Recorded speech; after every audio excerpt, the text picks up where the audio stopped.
Welcome to the June 18th Planning and Zoning Commission meeting at 6 p.m. Do we have a quorum? Yes, ma'am, we do. Okay, I need to read this statement just so everybody knows. Due to a last-minute discovery of an administrative error in the public noticing of the project, the Crenshaw Preserve Plan Development, item 4C on tonight's agenda, cannot be heard by the Planning and Zoning Commission. The item will be heard by the Planning and Zoning Commission at their regularly scheduled meeting on July 16th. New newspaper notice will be published and mailed notices will be sent out in accordance with state law and local ordinance. We apologize for the inconvenience to those who may have arrived tonight expecting to observe or participate in this project's hearing.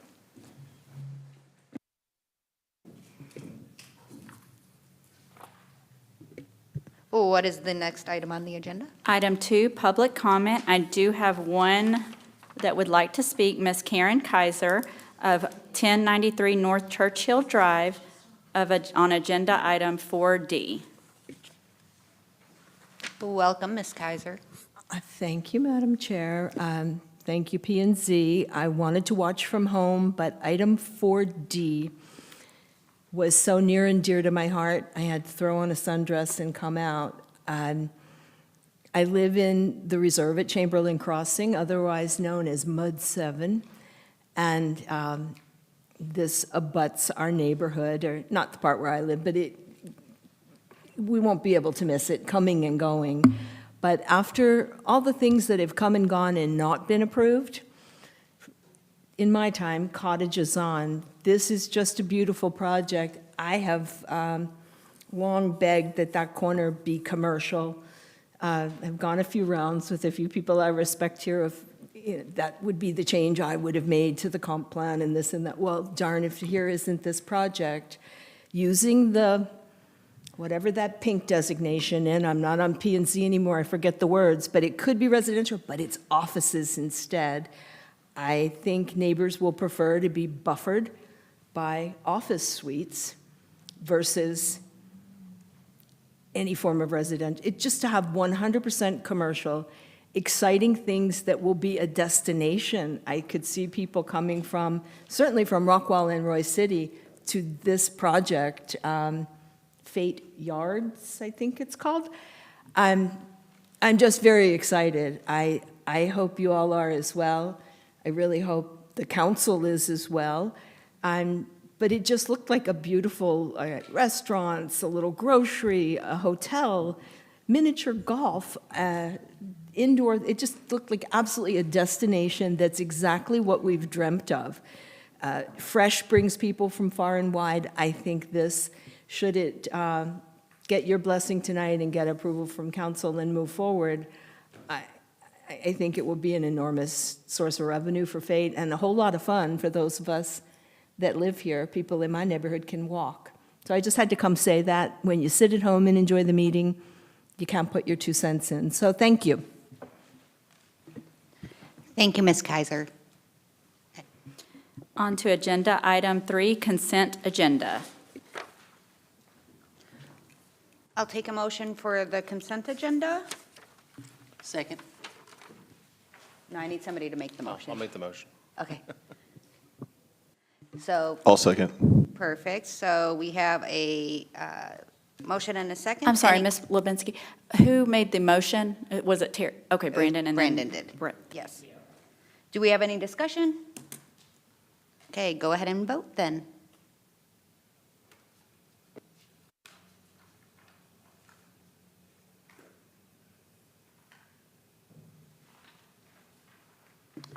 Motion passes unanimously 5-0. So let's go ahead and move on to the next item. Item 4A, this is an application for a special use permit to allow for a used car dealership office and 5 associated parking spaces at an existing self-storage business, case number SUP-26-002.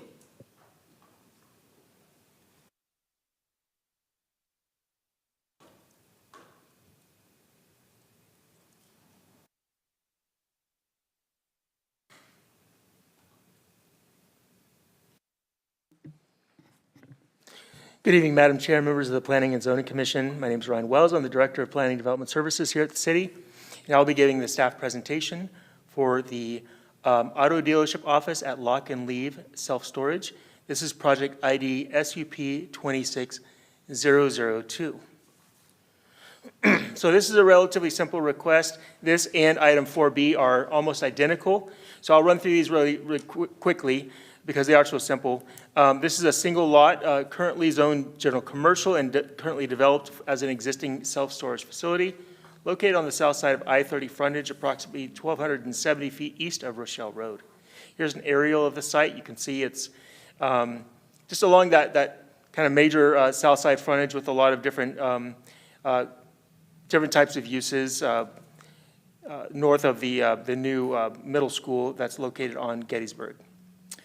So this is a specific use permit, not special, excuse me, for applying to authorize the addition of a used car dealership to an office out of the front of the Lock and Leave self-storage. In Fate Unified Development Ordinance, Table 4.1, motor vehicle sales used requires an SUP in the general commercial zoning district.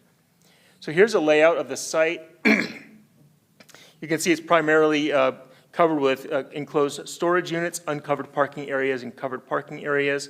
The site plan submitted to the city includes an existing office to be used for this used car sales use, and then also some spaces for the required 5 associated parking spaces as required by the DMV for these types of operations. So the criteria for SUP are kind of clustered into a couple similar themes, and so I'm just going to go over each of the criteria themes and discuss the findings. So first is whether the project meets the purpose of the zoning district. Again, this is general commercial zoning, requires an SUP. It's a low intensity use. As described by the applicant, the use is actually an office for online car sales. So it's not even like a car lot. It's basically online car sales, company, offices out of there, or even offices remotely, but meets at the office to facilitate the transaction. Oftentimes the cars being sold don't even come to the site, but DMV requires 5 dedicated spaces for a used car dealership office to be licensed with them. So that's kind of how this operation would occur. And again, they're using an existing building for that office space. Criteria B and E relate to complementing or compatibility with the existing neighborhood. So regarding this, the existing space, it's a self-storage facility. To the north is Highway 30. East is a vacant lot. To the west is an auto repair facility. And to the south is the middle school. So it's clearly compatible with the scale and the types of uses that are located along I-30. Criteria C and F relate to mitigating impacts. And so with this proposed use, no new infrastructure or buildings are proposed. There's not really going to be an increase in any traffic of note given the scale of that operation. So there's no mitigation required or adequate facilities exist for the impacts. Criterion D is whether it contributes to, enhances, or promotes quality of life.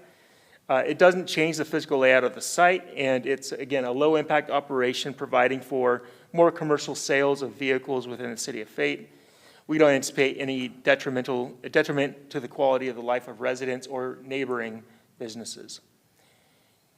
Related to public notice, SUP is technically a zoning request, so we did submit a notice to the newspaper, as well as mailed notices to all property owners within 200 feet.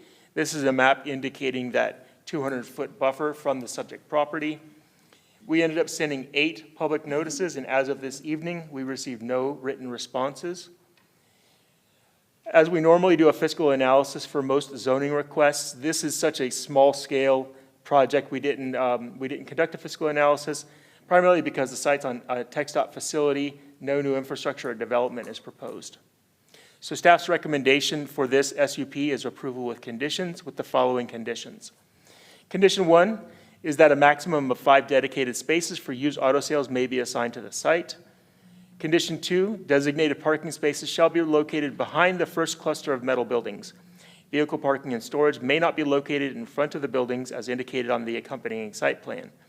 A revised site plan shall be provided to staff for review and approval prior to issuance of a certificate of occupancy for any used auto sales use on the site. Number 3 is that prior to issuance of a certificate of occupancy, the applicant shall remove all banners and other temporary signs from the front of the site.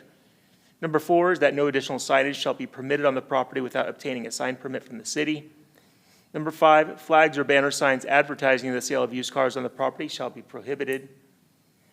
Condition 6, no used vehicles associated with this business shall be displayed or parked in the front of the property. And finally, condition 7, the total space associated with the used car business shall be limited to the area shown on the revised site plan exhibit submitted as a condition of approval to this special use permit request. Expansion of the business operations, either in office space, service space, or parking, shall require a revised site plan.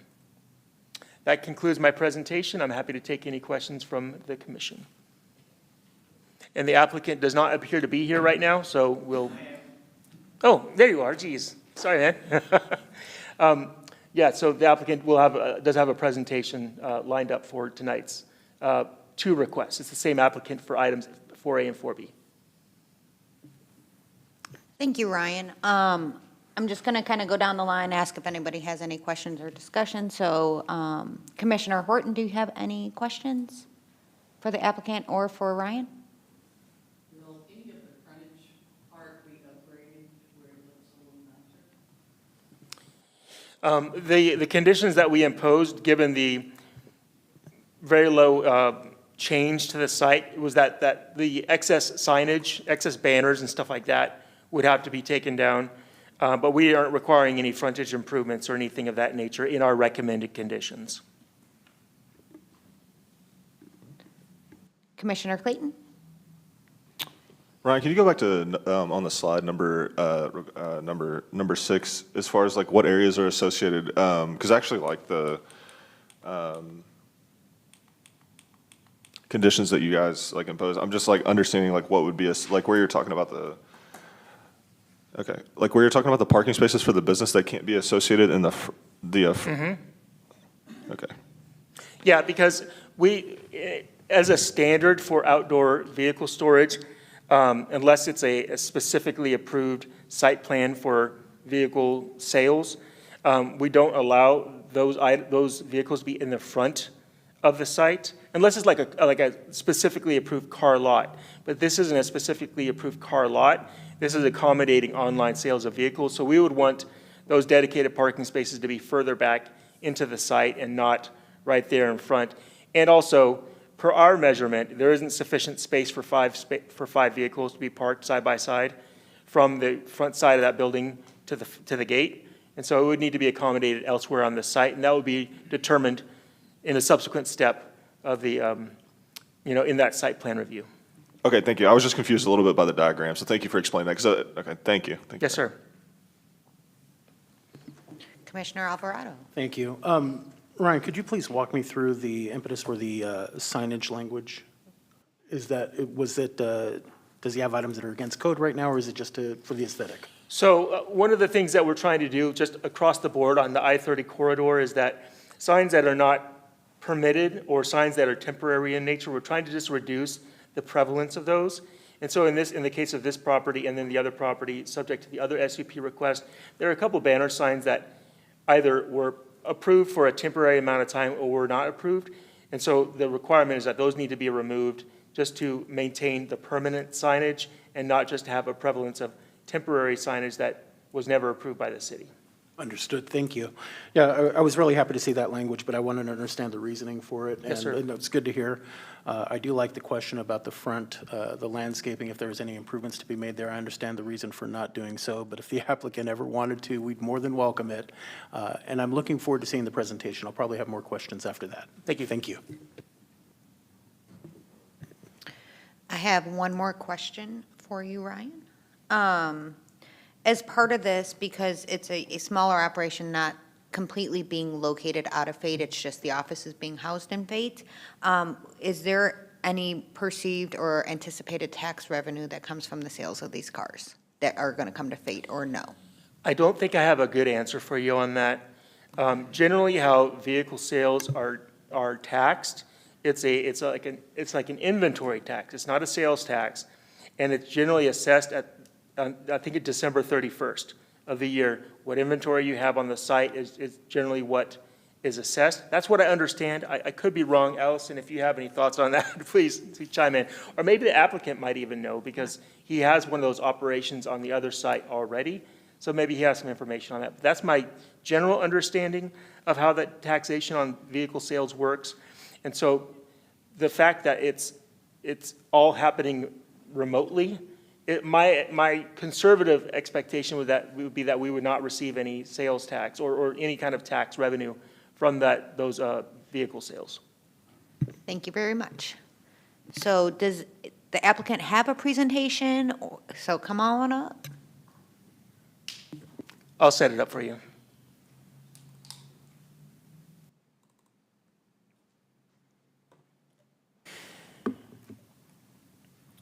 Welcome. Okay, thanks for the time, everybody. I think the last time I did this was like 2.5, 3 years ago, Ryan. About 2 years ago, yeah. Before I make this comment, it looks good. Can you That looks state your name and Mohammed- your address for the yeah, record? I always You're start off fine. with jokes, which is better to actually introduce yourself. But Mohammed Nikpour, I'm the owner of Rockwall Freight Storage and Lock and Leave Storage. I live in Frisco, Texas, but I do business in Rockwall because it's better. My wife wants to live in Frisco. That's the only reason I'm there, but I like Rockwall better. But yeah, I think I did the exact same thing 2.5 years ago, like Ryan said, which is the last time it looks like you shaved, but it looks good, Ryan. But the genesis of all this was essentially that the influx in property taxes and competition and insurance requirements on us small businesses, especially storage ones, that everybody and their mom looks for a reason to sue, unfortunately. So we have to have really, really good insurance on our properties, especially since the fact that I have U-Haul on there. One U-Haul is hit by a customer or somebody tries to move in and their trailer hits it, the first person they're gonna go after is the owner. And that's never my fault, I'm not even there. I'm working usually in McKinney in my truck parking facilities. But our insurance rates are not cheap. Our property taxes aren't cheap. And like I said, the genesis of the dealership office 3 years ago was essentially to increase revenue. The DMV essentially requires an office, a chair, somebody having 5 allocated parking spaces, internet access, and a whole bunch of other stuff. There's a 300-page DMV manual that I'm not going to bore you guys with, right? And what I understood was that as long as there's a certificate of occupancy from the city that allows them to do this, which is why I'm trying to get this SUP, they basically allow you to run the office remotely, and most of your sales, albeit internet, as long as you have a dedicated parking space for any car sold in Texas, then you would basically be allowed to get a DMV license, right? So I basically, 3 years ago, found a way to make extra revenue for dealership offices that rent out a lot faster than any other administrative office that I've rented out in all 3 of my properties. And it worked great, and it's worked great. And what I promised 3 years ago has come to fruition, and that was, nobody's even gonna be in the office. There will be no cars parked out there. It is essentially a remote office. And I rented that same office at the other facility, which is, I think, the next one, Ryan, for about 3 years now with no issues whatsoever. The requirements were almost identical. Sorry if I missed it, Ryan, but I think one of the requirements was the gate had to be open all the time, or I think that was for the U-Haul one, I don't remember. But we have met, adhered, and abided by all the requirements for the last 3 years, and this time it's exactly the same thing, except this is another storage facility I own 3 doors down, and then the next SUP request is the exact same facility as 3 years ago, except it's just another office with 5 other allocated parking spaces. So this is what I submit to the DMV. It's essentially exactly like this. We give it to the tenant. We tell them this is the offices, this is where the parking is going to be, and everything I said here have already mentioned. In regards to making the place look nicer, no promises. 6 months after I make more money on here, and I'm actually breaking even. I have no problem doing so. Every time my wife drives by, she says the place looks like crap. And she does not mince her words, and I 100% agree. I-30 is getting busier, construction's looking nicer. It's incumbent upon me to keep my wife happy more than you guys, so I promise I will try my best to make it look nicer once I get a loan, which is what I'm working on. But that's it. And like I said, it's pretty simple. What we did 3 years ago, we've abided by it, had no issues, no extra traffic. And as 99% of all the sales are internet out of state, there will be no tax revenue for City of Fate, but it lets me at least break even. So you're basically helping out a small business owner trying to do better. So with that, any questions? I'm all ears. Does anybody have any questions for the applicant? I'll go. Thank you for bringing this forward, and thank you for coming up with the innovative solution to your problem. Do you already have intended tenants for the 2 spaces that are on the agenda tonight? Or is this going to be the same tenant, just expanding? No, I don't lease out to tenants until I get the SUP approved. Okay. Yeah. Yeah, but I'm assuming there's some sort of demand out I there. have a wait list of 75 people. Nice, okay. Do you anticipate it growing beyond the 5 spots per unit? Is that something that you see happening in the future? Or? I just rented out, Mr. Alvarado, I just rented out the back part of my facility to pods, where they just bring out their pods, and that took out whatever space I have left. So I'm sorry, that question is for the next one. So no, for neither one. The answer is no. Okay. Well, I think the use is great in that area, and I'm glad that you were able to find a solution that's going to help your business. And like you said, the improvements are not only going to make your wife happier, but once we see a lot more of that traffic coming down that highway, you're going to see some more tenants there as well on the storage side. So looking forward to whatever improvements you can make. Yes, sir. Thank you. Anybody else? Well, thank you so much. I'm sure we'll see you again here I'll be right soon, back. so, in about 5 minutes. So now we are going to open the public hearing. Let's open the public hearing at 6:22. Do we have anybody who wishes to speak? No, ma'am, I do not at this time. We will close the public hearing at 6:22. So now let's move on to discuss and consider and take any action. Any discussion? I'd like to make a motion to approve item 4A as presented with conditions. I'll second it. We have a motion and a second. Go ahead and vote.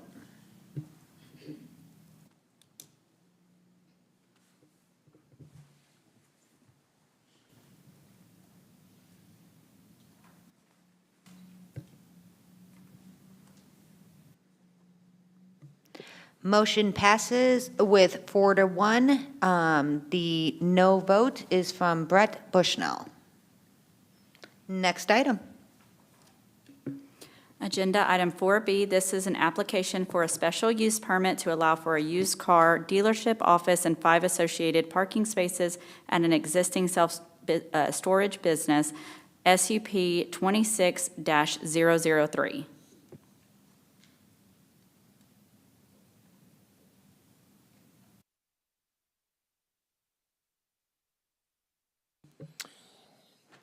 All right, so let's do this again. This is an auto dealership office at Rockwell Fate Self-Storage. This is project ID SUP 26003. So this, once again, is a single lot zoned PD with a base zoning of general commercial. PD is a number of years old that facilitated the original self-storage use. It's an existing self-storage facility, but also houses a window tinting company and a neighborhood U-Haul dealer. It's on the south side of I-30 frontage road, approximately 760 feet east of Rochelle, just a few hundred feet to the west of the site that we just discussed. Here's an aerial. So, yeah, it's three parcels to the west of the lock and leave self-storage facility. So this, once again, is a specific use permit for the addition of a used car dealership to office out of the front of the Rockwell Fate Self-Storage facility. This use wasn't included in the original PD, and so we have to look at the UDO for allowances of use. Table 4.1 allows motor vehicle sales used with an SUP in the general commercial zoning district, which is the base zoning for the PD. Here's an aerial view site plan. One thing to note is that, as the applicant previously noted, there was one of these uses already approved on this site about 2 years ago, and it's indicated by the red square. That's where the office is located for the first dealership office, and then adjacent to that was the dealership parking for that first use. The second use is also in an existing office space. I've been in that office space myself. It's there. And they want to basically lease out that space for a second remote used car dealership use. And then on the back side of the property, they're identifying the parking spaces that would be serving that second licensed dealership. So again, we're going to run through the approval criteria regarding compatibility with zoning district. This base zoning for the PD is general commercial. Use is permitted with an SUP. Once again, a low-intensity use. As he indicated, we're not really even seeing any traffic associated with it. It's in an existing building, and there was also already an existing SUP for the same use a couple of years ago. Related to compatibility with surrounding uses, we have self-storage, window tinting, and U-Haul on site, the highway, Mako Auto Body, mobile home dealer, and a middle school surrounding the site. Low impact, and so there's compatibility with the neighboring property uses. Regarding mitigation of impacts, there's no new infrastructure or buildings proposed. There won't be any tangible increase in traffic based on the proposed use. Criterion D is enhancement in promoting quality of life. There's no change to the physical layout of the site. It's a low-impact operation, and again, supports the small business with diversification of uses on the site. No fiscal analysis was conducted as per the previous explanation. For this request, once again, we published a notice in the newspaper. We mailed notices to all properties within 200 feet as indicated by the map before you. This resulted in 6 mailed notices being sent, and as of this evening, no written responses were provided. So our recommendation for this SUP request is approval with conditions as follows. Condition 1, prior to issuance of a certificate of occupancy, the applicant shall remove all banners and other temporary signs from the front of the site. Number 2, no vehicle parking may occur on top of or within the spray field of the on-site septic system. Prior to issuance of a certificate of occupancy or revised site plan shall be submitted to staff for review and approval, showing the location of the on-site septic system in relation to the proposed parking spaces for dealership office 2. The reason that I bring that condition up is on the back side of the site is where the septic system is, and I want to make sure that there's some distance between the actual operation of the septic system, even if there's never going to be a car on there. If those are legitimate parking spaces, they need to be away from the septic. Number 3, no additional signage shall be permitted on the property without obtaining a sign permit from the city. 4, flags or banner signs advertising the sale of used cars on the property shall be prohibited. Number 5, no used vehicles associated with this business shall be displayed or parked in the front of the property. Recommended condition 6, the total space associated with the used car business shall be limited to the area shown on the site plan exhibit, submitted as an exhibit of the SUP request. Expansion of the business operations, either in office space, service space, or parking, shall require a revised site plan. And finally, number 7, outdoor storage of accessory parts and materials shall not be permitted without proper screening. So with that, I'm happy to take any questions you may have. Any additional questions, since it's kind of the same thing that It's has the come same up thing, before? Any additional questions for Ryan about this? What prevents somebody from putting like 10 of these on a lot? I mean, this one's space, but I just don't, like, this is costing, like, these are administrative things that we have to keep up with without any revenue to the city. And there's no incentive if you're not running like an on-site business for them to improve the lots. Like, and that's my concern, that like they're not here. Like, I mean, I know they have the self-storage business, but like, what prevents someone from coming into a vacant lot and like doing 10 of these with no incentive? I mean, as our, we continue to grow and, we try to bring things into the city. I just don't, you see what I'm saying? Like the administrative burden becomes a lot to manage if people keep doing this. Well, that's a good question. Just thinking out loud about your question, one, this is a use that is allowed in the code. So whether we receive revenue from it or not is not something that can be a basis for approval or denial of that use. I would say that the availability of designated spots is probably the primary limiting factor. So if somebody wanted to do like 10 of them on a site, I'm not sure if there's a way that we as staff would be able to tell them just outright no. It would have to be the discretionary process of an SUP each time. And again, regarding the improvements to the site, I hear you loud and clear. Given kind of the absentee nature of this use, we didn't see as much of enough of a nexus to really require them to redo the site overall. But we do agree.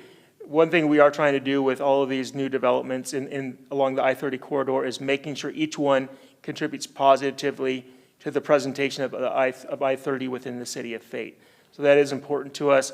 There have been some improvements in other locations where we did have them do additional landscaping.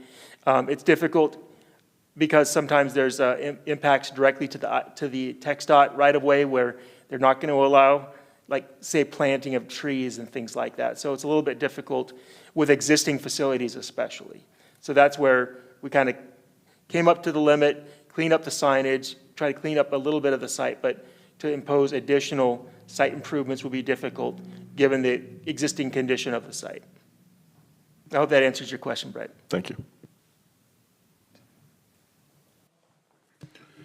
And just to piggyback off of what Commissioner Bushnell was saying, it's hard, chicken before the egg. We want to put the business owner in a position to succeed, but we also want the improvements. And knowing that he's had some success in the past at the other side is giving me the warm and fuzzies that I need to move forward with this, and hopefully we can see those moving forward. I'm assuming also that our code enforcement is more passive than it is active. They do a really good job with the resources that are available to them. And I think the sign code is probably the one thing that falls a little bit more on my department than the code enforcement department, because we implement the sign code. Any shortcomings in enforcing some of these banner signs is really the responsibility of my department, and we try to get to those when the capacity allows. Well, and for the thousands of people that are listening at home right now, I really wouldn't call it a shortcoming. It's just a difficulty when you're running a smaller staff. It's hard to keep up with all of that, so the onus is on us as commissioners and also our fellow citizens to report things so that they can be brought to attention and we can communicate with the business owner. But other than that, I still do support this, and hopefully we can find some more success for those sites.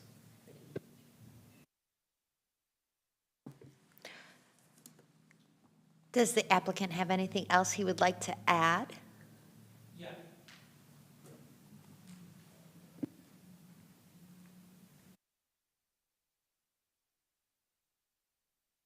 So, Brett, I respect everything you said.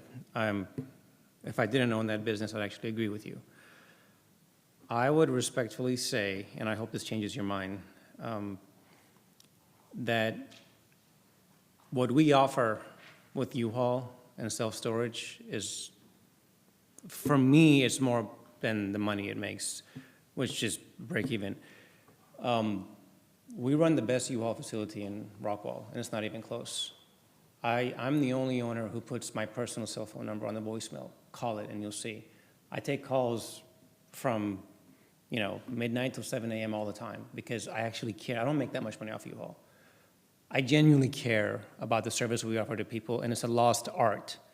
Construction, self-storage, any service-based industry right now is not good. It's my personal, vendetta to make sure I leave a lasting impression on people that we actually care about the services we offer. Having a business owner like that being successful in City of Fate, I personally believe, overshadows the revenue I don't bring from the dealership offices. I cannot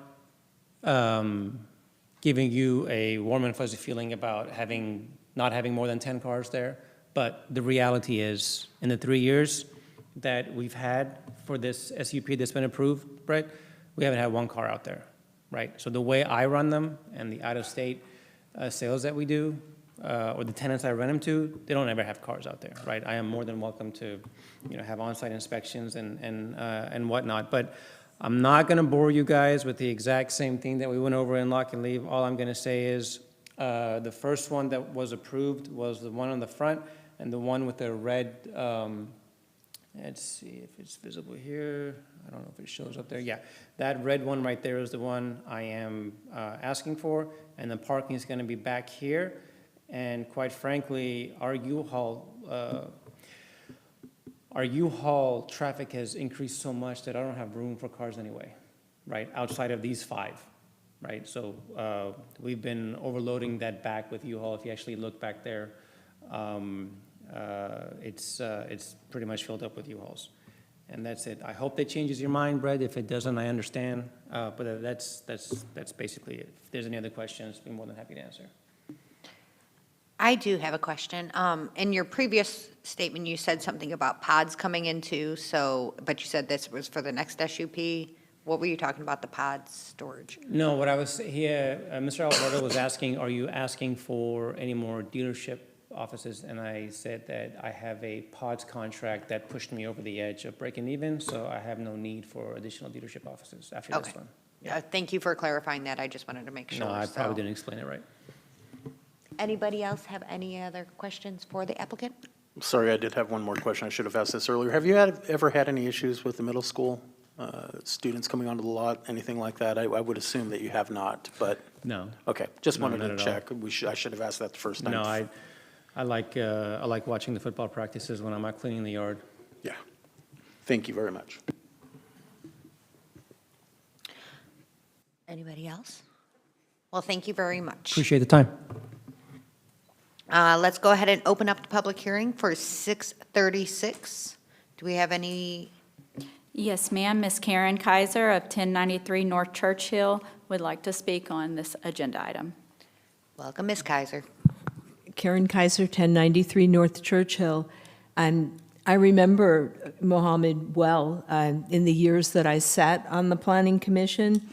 I remember when he came and asked to add the U-Haul, and we were just shifting the UDO, and like in that instant, I don't think it qualified, but it was going to a month later, and he's been a very good small business owner to the city of Fate. And I applaud his creativity to find a way to make ends meet, to stay with Fate. I don't know how many years Mohammed has been here now at this point. I know he's works well with his side neighbor there at Mako. And then I remember when he came for this, and it didn't make sense to me until I realized it has little to no impact on us. And I hear Commissioner Bushnell's point that this little segment of what he does perhaps doesn't bring sales tax revenue, but the other things he does, I would think, bring sales tax revenue, and the longevity of his business ownership, and I don't know, just the good spirit. And I think he's been nothing but an excellent small business owner to this community. And I was glad to see him back on the agenda, again, being creative. Just, these are challenging economic times to make ends meet in your household, let alone in your small business. So I just wanted to speak strongly in favor of what a wonderful addition he is to the city of Fate. Thank you. Thank you, Ms. Kaiser. Do we have any other comments? No, ma'am, I do not. Okay. So let's go ahead and have any discussion or in. Ms. Lipinski, can we go ahead and Oh, close the I'm public? sorry, I hearing? do it all the time. So we're closing the public hearing at 6:38. Thank you. Now we can go and have any discussion. Well, I do want to say one thing, and, Commissioner Bushnell, you bring up a good point, right? We don't want somebody to come in here and do an entire building of this. And to echo some of the sentiments that have been here, this is an established business, and adding on a very small portion in that established business. Now, I could see possibly SUPs coming in front of us where it's an entire lot of these, somebody takes and makes a whole storage unit, all these little, and I understand that concern because there would be an SUP for each one. But if this is something that we can, look at and say, you know what, it makes sense, the use, the area, things like that, I would rather him or any applicant who has an established profitable business in Fate want to use a tiny corner of their business for this purpose, I see that differently as than somebody coming in and wanting to do 15 of them on one lot. So I just kind of wanted to put my perspective in there, but I do appreciate you bringing up those points. I mean, it makes a lot of sense, so. Anybody else? Well, I'll entertain a motion. Motion to approve item 4B, SUP-26-003 with conditions.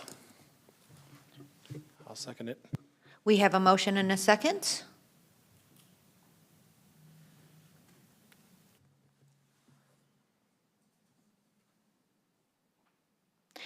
And we are voting yes, 4-1, and it is approved with the no vote being Commissioner Bushnell. So thank you. Next item, please. As stated, 4C will be moved to the July 16th regular scheduled P and Z meeting. So we can move on, and I believe, Ryan, is that correct? We do not need to, there's no discussion regarding 4C it entirely, correct? No, ma'am, we've Okay. made the statement at the beginning of the meeting, and we're just going to move on to 4D. Wanted to clarify. Thank you. Agenda item 4D, this is a plan development and concept plan for a commercial development, case number ZR-26-003 and CP-26-001.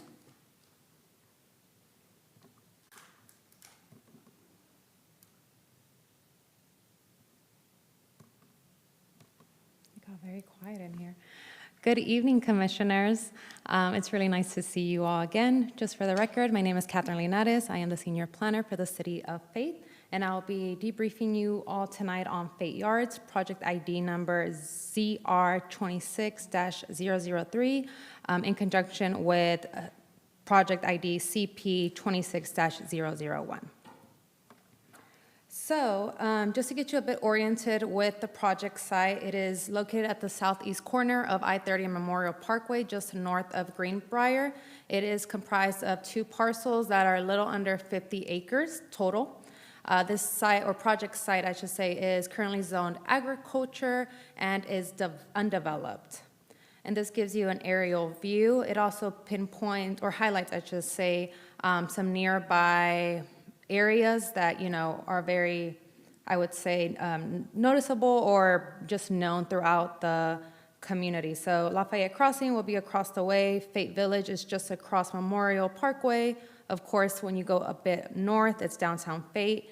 And then to the east of the project site, Reserve at Chamberlain Crossing is an existing neighborhood there. Let me make sure I put this on there. Okay. So this zoning request is to change it from agriculture to a planned development district. That planned development district would have a base zoning of general commercial. 15 lots are at the moment proposed to be produced, one of them being a floodplain lot, which we'll get into a bit later in the presentation, and then 14 commercial lots. This project does have an anticipation of being fully built out in the next 3 to 5 years. This, as previously mentioned earlier in the meeting, the land uses vary. They are all commercial. There is no proposed residential, and they vary in type. There is proposed entertainment, indoor amusement with a miniature golf and a movie theater, a hotel, which would be the first one in Fate, offices, restaurant, a small format grocer, a gym, and then, of course, open space as well. So here is the concept plan as proposed by the zoning request. And I highlighted some pad sites just for you all to kind of understand how this is oriented. So for the record, this is 30 Memorial Parkway, Greenbrier, and then Reserve at Chamberlain Crossing. So facing I-30 would be the grocery store and gym. Closer to the corner of Memorial Parkway and Greenbrier is where the indoor entertainment / mini golf, movie theater are to be located, and then a hotel as well, closer to the eastern part of the subject site. And then in the middle, so this is an interesting site because it's largely bisected by a floodplain, but the developer actually wants to turn that into an amenity for the development and even for the nearby neighborhood. And we'll get a bit more into that as well. Some other technical aspects of this development are the 7 driveways that are proposed, 1 off of Memorial, 4 off of I-30, and then 2 off of Greenbrier, which also we'll discuss a bit more in depth later on. And then there's also this red line shown on the screen. That is actually a north-south drive aisle that would be including a bridge in order to redistribute traffic within the development. And again, we can talk about that a bit more in depth in a later slide. Okay, so I kind of talked about this right now, but a very unique aspect of this development is the open space that they have. So the floodplain accounts for, or I should say the floodplain lot would account for about almost 30% of the entire development. Right now, it's currently at 14.64 acres. So there is a proposed 10-foot trail that would be going from the lots all the way around the floodplain lot, even into the reserve at or connect into the reserve at Chamberlain Crossing. So those residents could use that, walk into the development, etc. Along the trail, there'd be benches, there'd be shade, of course, and lighting as well, so it could be used recreationally. I want to bring your attention to this section right here. It is part of that lot, and it's what we're calling the Grove at the moment, and that would be a programmed pedestrian plaza. Potential food trucks would be there, seating, of course, landscaping. And right now the developer is playing with the idea of smaller commercial like kiosks, so maybe like a gelato, ice cream, snow cone like pop-up type of building. And it's situated between the indoor amusement and movie theater to kind of give it a gathering space for the patrons there, and also just as a cool hangout, again, seen as an amenity or an enhancement to the development as well. And then the rest of the floodplain lot is part of the retention for their stormwater and whatnot, but also just a natural area that will be kept intact as much as possible. So in reviewing this project, and as you all may know, there's been a lot of iterations of proposed development on this subject site.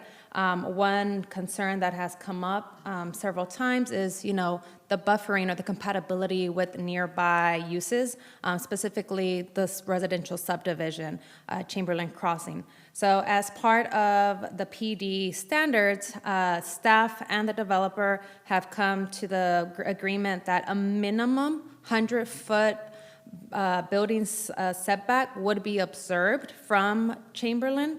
Mind you, the standard general commercial setback is 30 feet, so it's more than 3 times that. I'll show this in a better slide. If that building is taller than 50 feet, the building setback shall be twice the height of the building. So in this image here, I just want to highlight that. So the blue is the property line, and then the red dashed line is the 100 feet. So that would be minimum. No building could encroach in that 100 feet that is shown. That is minimum standard. Here kind of shows what we're trying to explain a bit better. So like I said, if the building is more than 50 feet, the building setback shall then be twice the building height. So here it is shown as the proposed building is 75 feet. That means a minimum of 150 feet would have to be observed. Currently, per their concept plan, the proposed hotel is actually even farther away from the required 150 feet. It is 260. So there's always that possibility of it even exceeding more than what is required as well. And then, of course, per our standards, there will be a 6-foot masonry wall that screens Chamberlain, as well as canopy trees planted every 25 feet to kind of, once those trees really bloom and grow out, there'll be almost a really good, I want to say almost solid tree canopy that, also provides additional screening. Okay, so we're going to get into the approval criteria for the zoning request. There are 3 of them, and I'll run through them. So the first one is, compliance with the comprehensive plan and other adopted plans. So these 2 parcels actually have separate place type designation. The one to the north is supportive commercial, and then the one to the south is dynamic commercial. I'm not going to bore you completely with reading these out verbatim, but I did highlight key aspects of each description that does go in hand with what is being proposed. So for supportive commercial, it's described as having, large retail professional service uses, multi-tenant shopping centers, office buildings, as well as hotels, restaurants, and other services. Those are the proposed land uses for this development. As well as supportive commercial talks about being a place or a place type that is a citywide and regional draw.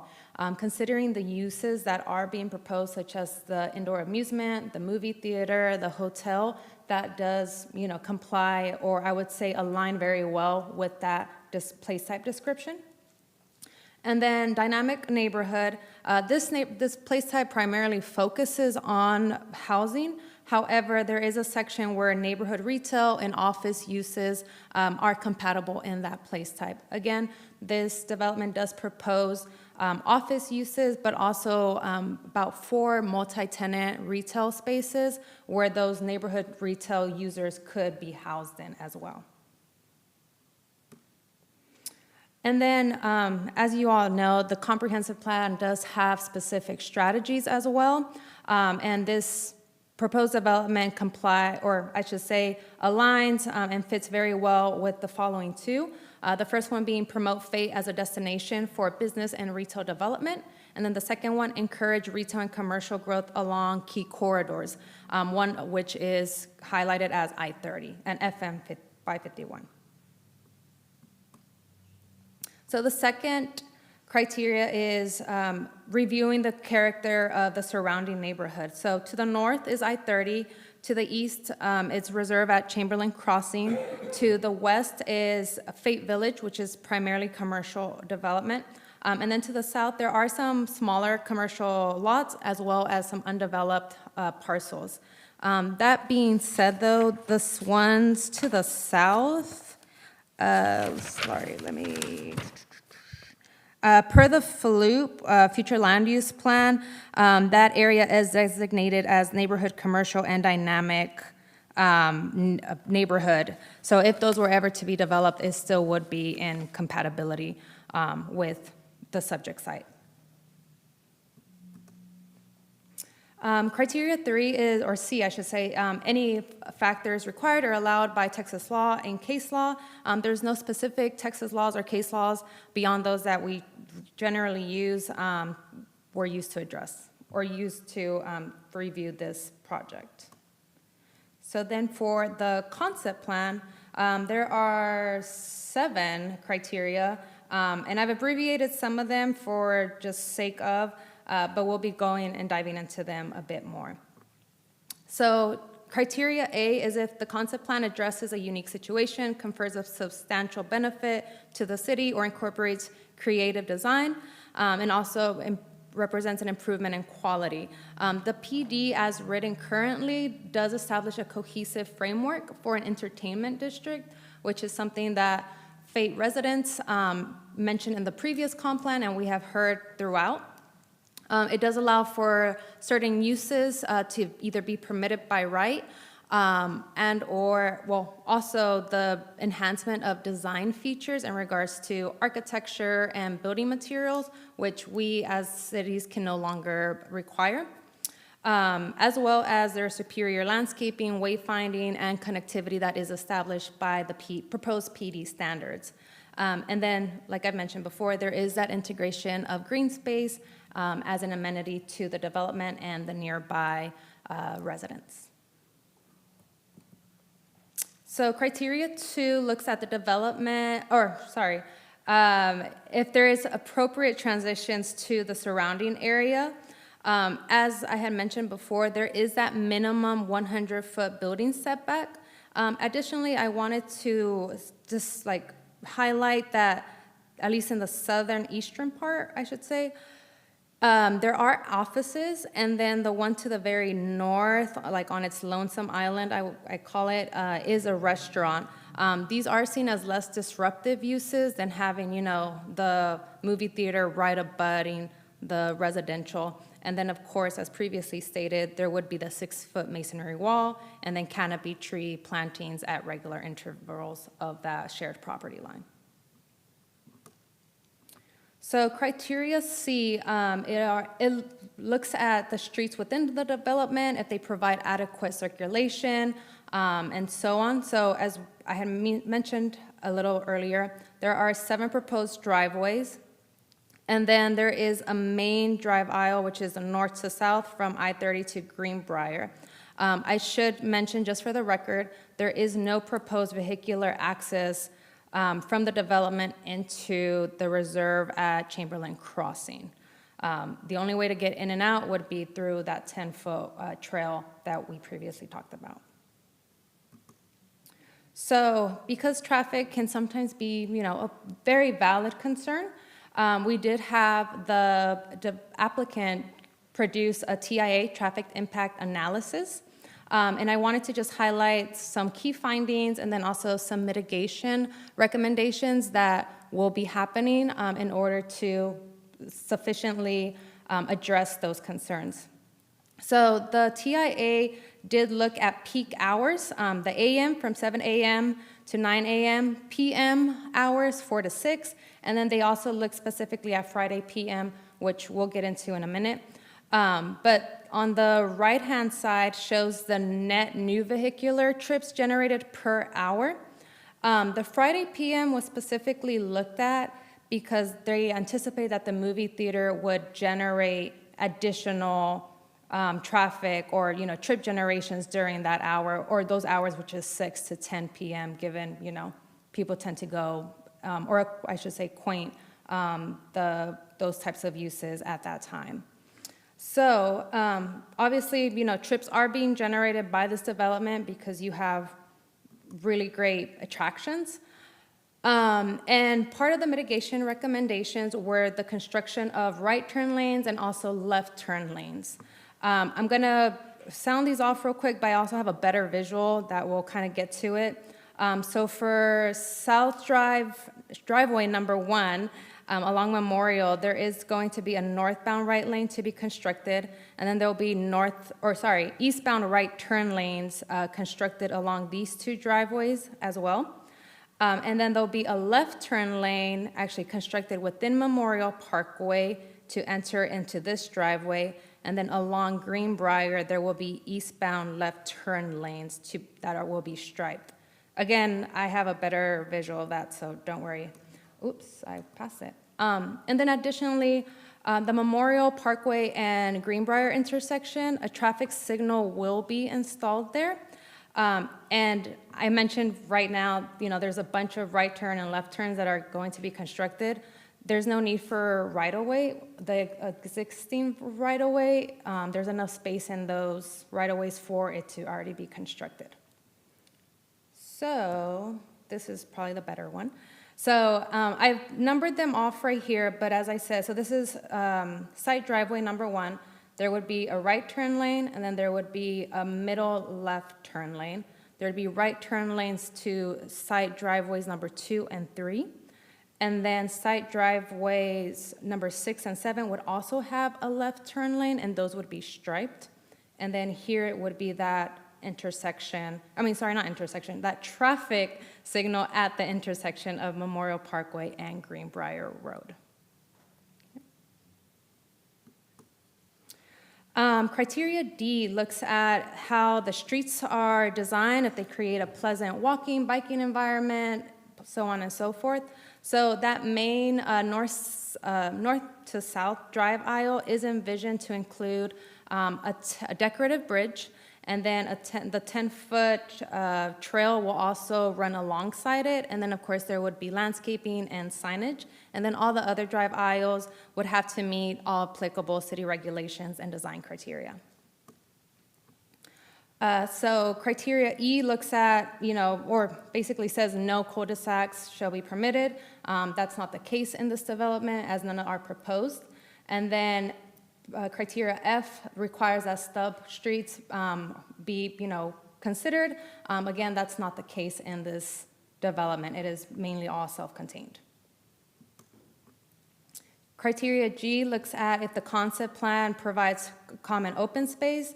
As previously talked about, it does. It actually uses a floodplain that, potentially decades ago would be seen as an obstacle, but now the way, engineering and planning has taken a new lens to the floodplain, it's actually an amenity.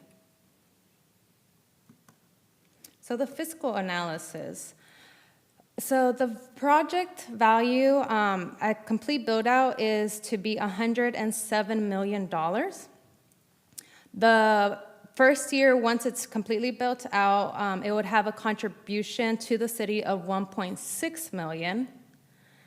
The public road replacement cost would be $431,000, and that is Greenbrier Road, since Memorial and I-30 are TxDOT jurisdiction. And the annual public road cost would be almost $11,000. So we did run a fiscal analysis of this development using the per unit method of the commercial square footage, and then the proportionate area, which looks at the entire acreage of the property, or the subject site, I should say. So the annual cost to serve would be $32,000, for the per unit method would be $32,000 versus the $116,000 with the proportionate area method. Projected net revenues with the roads would be $1.5 million based off the per unit method versus almost 5 as well, actually, $1.5 million with the other method. And then the gain loss over the 40 years with the roads would be $51 million based on the per unit method, but we would see a large increase of $996 million when taking into account the proportionate area method. And then revenue to cost ratio would be 50-1 versus 15.3-1. Revenue to cost ratio with the roads, that includes, that replacement, maintenance, et cetera, would be 37.5-1 via the per unit method, compared to 13.9-1 with the proportionate area method. So all in all, the private to public ratio contribution would be 249.5-1, and it would take 2 years to repay itself regarding the road construction, or road replacement, I should say. So this is a zoning request, so it did need to be publicly notified via the newspaper and also mailings. I don't know off the top of my head. Okay, yeah, I'm gonna cheat. So 55 mailings were sent out.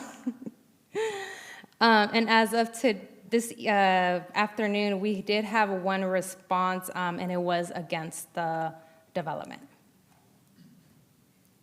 The public responses were increased traffic and noise, and then the introduction of commercial lighting and delivery trucks, potentially in the area, or I should say adjacent to the subdivision. So staff's recommendation is to approve with conditions. So for case number Z3-26-003, the following conditions were listed out.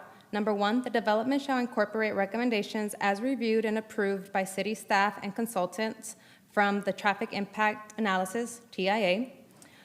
Condition number 2 was changes to the concept plan, preliminary plat, or final plat may occur based on the results of special studies and civil engineering plan review. These changes will not require a formal concept plan amendment as long as the changes are those limited to responses to the special studies and civil engineering plan review, subject to the discretion of that administrator. For case number CP-26, 2022-001 conditions. A Type 1 development plan shall be submitted to the Fate Planning Department for review and approval prior to submittal of any path-specific site plans within the PD. The Type 1 development plan shall meet all applicable development standards in the PD and Unified Development Ordinance. Condition number 2, development plan or site plan submittal shall generally comply with the approved concept plan. However, any elements of the site design in the approved concept plan that conflict with adopted design standards in the Fate Unified Development Ordinance, unless explicitly amended in the plan development, shall not be considered authorized or waived through this concept plan approval. Future development plan or site plan submittal shall therefore conform to the applicable codes and regulations as defined in the UDO and the adopted plan development. And then we did receive an updated TIA. So the following conditions we would also incorporate as part of the approval with conditions. So condition number 1, all traffic-related improvements identified by the TIA shall be installed prior to the issuance of any building permit that is related to the development. Site driveway number 1, outbound lanes shall consist of a right turn only lane and a through and left turn lane. Condition number 3, the north-south drive aisle connecting site driveway number 2 and number 7 shall be constructed prior to the issuance of any building permit that is related to the development. And finally, condition number 4, adjustments to the TIA findings and recommendations shall be subject to Texas Department of Transportation TxDOT approval. And that concludes my presentation. I'm here if you have any questions or concerns, as well as the applicant is. And they are going to do a presentation as well. Thank you very much. Can you pull back up and I'm sure everybody has the same thing, the picture of the driveways with the numbers, so we know when we're looking at these conditions, what's 1, 2, and 7? Correct. Oh, what did I just do? I just want to have a handle on that before you do your presentation. Is it this one? Okay, yeah.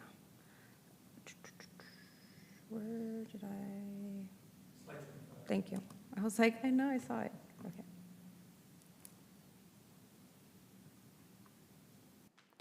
Okay, now for driveway number 1, that is the one that's across the street from Faith Village, correct?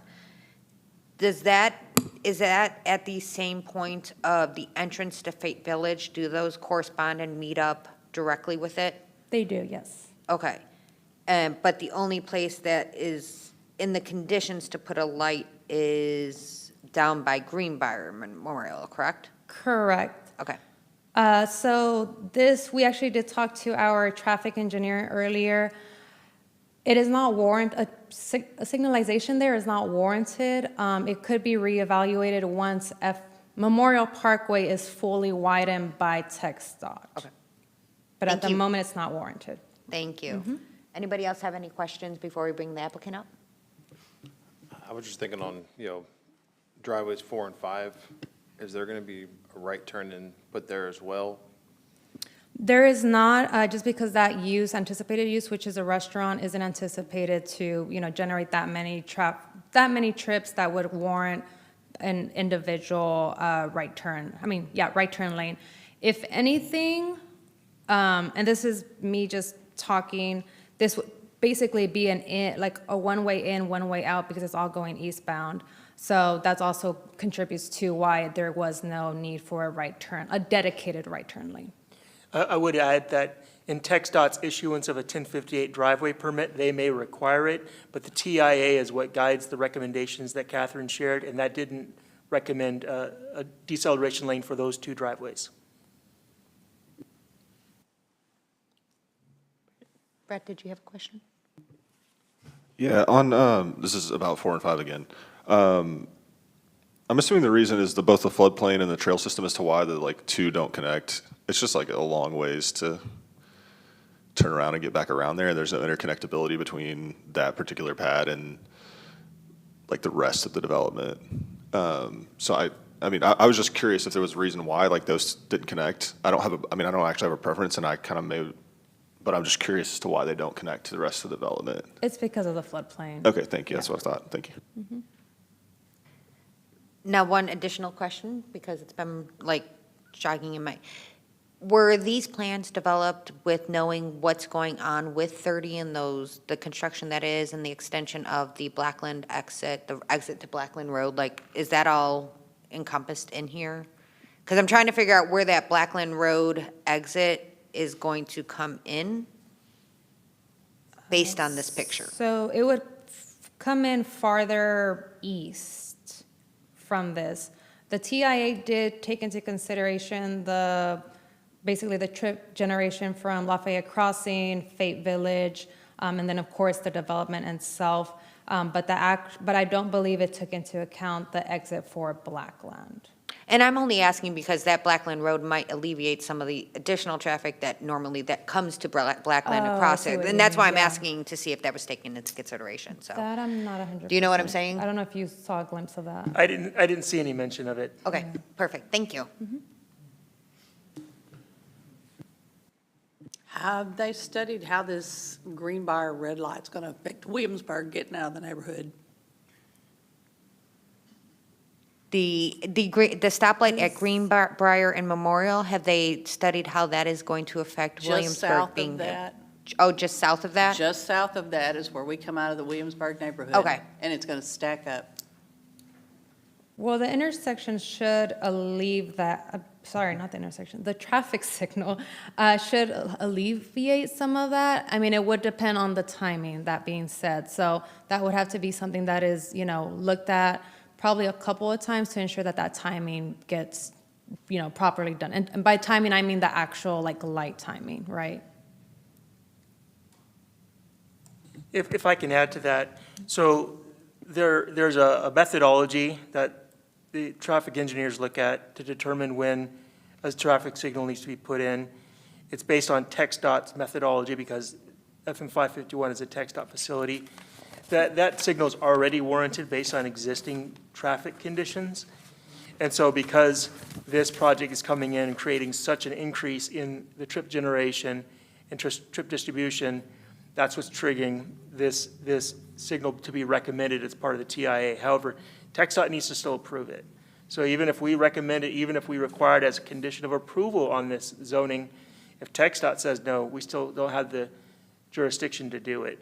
And what it's also doing, it's also creating smoother movement for the cross traffic on Greenbrier, which post-construction will be so impacted that it's what's considered a failing intersection. And so that's what's generating the need for that signal.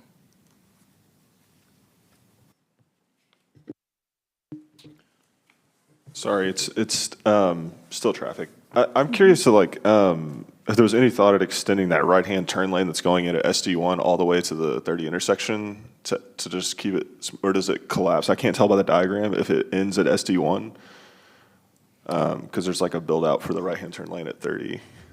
Correct. It would end at SD1. If I'm not mistaken, and Ryan, I might push this onto you, I don't believe TxDOT would allow that much. I'm not 100% sure. It just feels like they're very peculiar about their distances in regards to things of that nature. Thank you. Yeah, and I would say this is for the interim condition.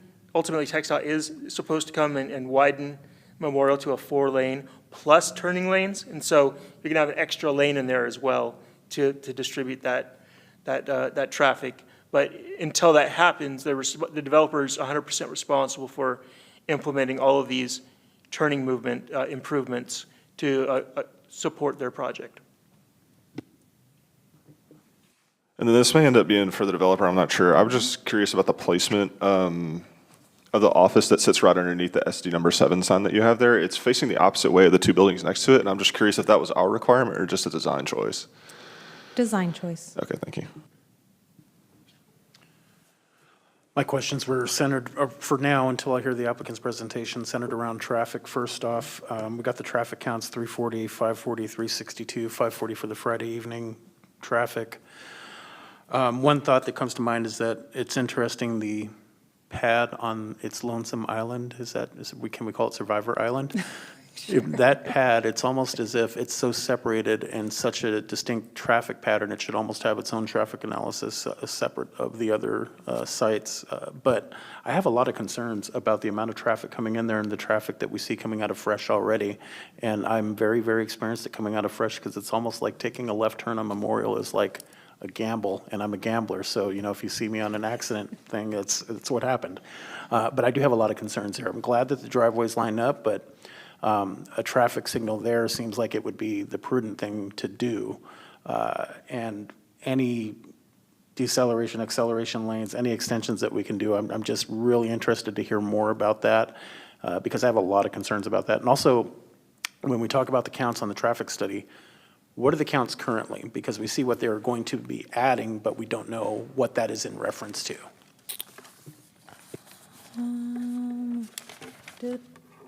I know you have the full report. And I wanted to ask that question first in case you guys had to look it up and we can hear the presentation and keep moving. If you don't have that readily available, we can actually go to the applicant's presentation while you're kind of looking for it, Ryan. I have one more question. Oh. I'm gonna lose it. I'm gonna lose my question.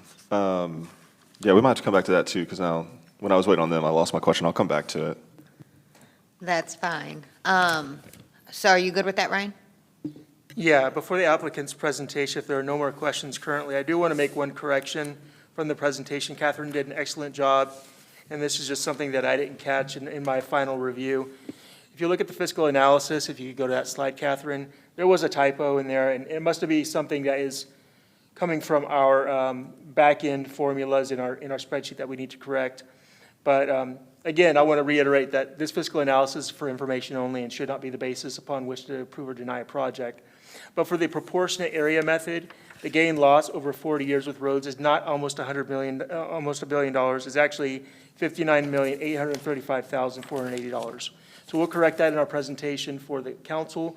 But just for the record, I did want to make sure that you knew it was more aligned with the per unit method as well. They're very similar, which is reassuring that we're doing kind of right, except for typos, in doing our fiscal analysis. Thank you. Yeah, I know. Any other questions before we go to the applicant? Perfect. Thank you, Catherine. And if we can have the applicant come up.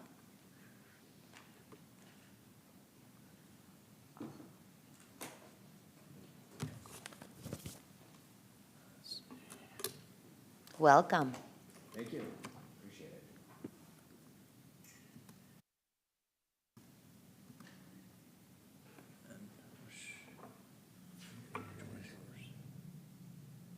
This one here.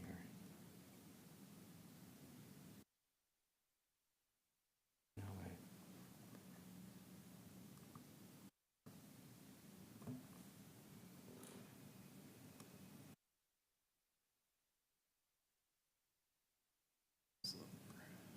USB.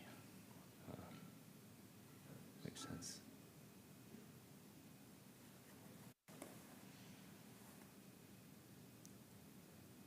It'll just take a second. Adobe files are larger.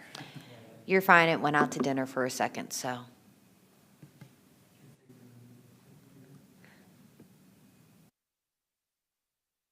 Super. Awesome. Thanks a lot. Wanted to just dovetail what you had mentioned, Ryan, and appreciate all the work you and Catherine have put in on this. Fantastic job presenting. But yeah, good evening, members of Planning and Zoning. My name is Pete Stickney. I'm a co-founder and partner at SLX Capital. We are based in Plano, Texas. We focus strictly on retail, mixed-use developments, and also office condos. And we're really excited about this project specifically. As envisioned, Fate Yards is what we're calling it, would bring together entertainment uses, predominantly anchoring the center, that we feel would be a gathering spot for the community, a place where people could gather and really provide a bunch of great lifestyle options, including great restaurant destinations, the entertainment options that we mentioned. And we have some great renderings that will kind of give you a good picture of what our vision is for this overall development. We would also add, while we haven't, of course, signed any deals yet with specific users or tenants because of the point we're at in the project and the approvals, demand over the last several months with our brokers out in the community talking to specific users has been incredibly strong. So we can't, again, name any specific users at this point, just knowing that demand has been really, really strong from lots of national credit users as well as some really fantastic options. That would be, I think, more of what we would consider a regional draw for the community. So with that said, I'll dive into the presentation. And I'll kind of skip through some of these because they were kind of covered in the original presentation, but of course, 49-acre development, it's net of about just under 35 acres of net usable property, just under 300,000 square feet of planned development, and should all go well, we're on target for a Q4 groundbreaking on the development, which we think would be very reasonably accomplished with all of our site work and vertical construction in a 30 to 36 month time frame. And this was already shown. On the right side, it just gives you a key, or a legend rather, with kind of the total square footage per category. The office too, which we gave very thoughtful consideration on, which is very close to Chamberlain Crossing there on the southeast corner. It's a office development that we just finished in Lewisville, Texas on 121 San Rayburn Tollway. Very successful. In fact, we were told it has broke a record for price per square foot for that type of product type, over $510 a foot. It's called The Compound.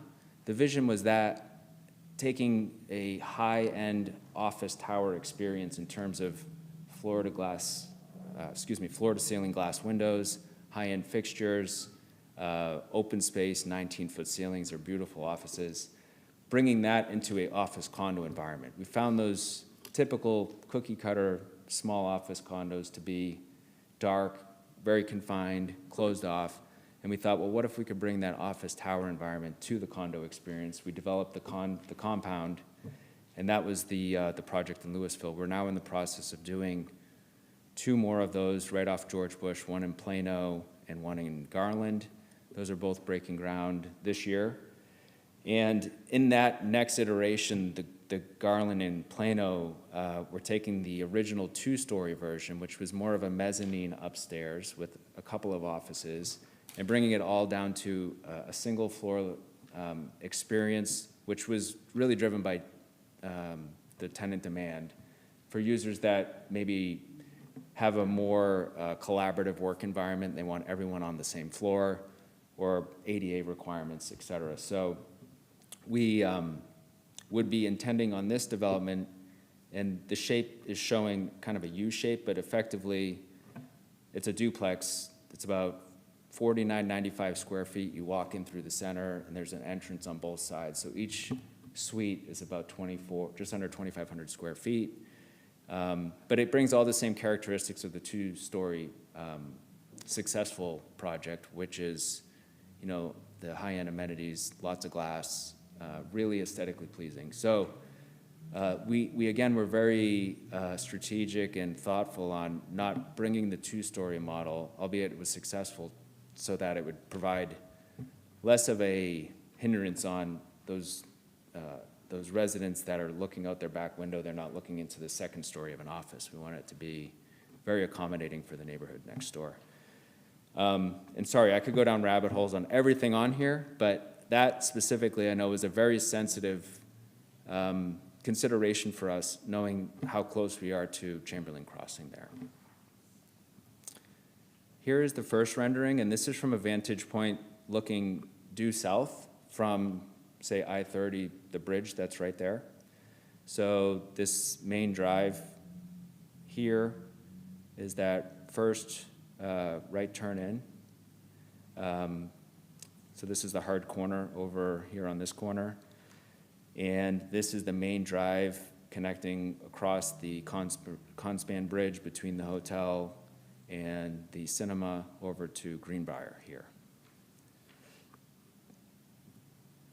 Here is a view looking due east, so you can see I-30 on the left-hand side of the screen. This shows the connectivity directly across that existing drive from Fresh. And we did notice there's some corrections that are being made to these renderings. This will have sidewalks all the way down Memorial on both sides. There's some minor revisions that we're making to this. Currently, if that's a question that comes up, again, also we will have this 10-foot hike and bike trail that will go all the way around the amenitized floodplain area. You can see the bridge in the foreground, and this will connect over to Chamberlain Crossing over on this side here. And this visual is really trying to emphasize the grove between the cinema here and the entertainment use over on this side. Again, gathering space for the community. The name will likely change from the Grove, and I don't know if it's possible to zoom in on this. It is. But these are the kind of small, kiosk type pop-up amenities we wanted to have in this area. We'll also have large canopy areas providing shade areas with lots of tables for families to gather, again, a splash pad, and a nice connectivity to the trail that goes throughout the development.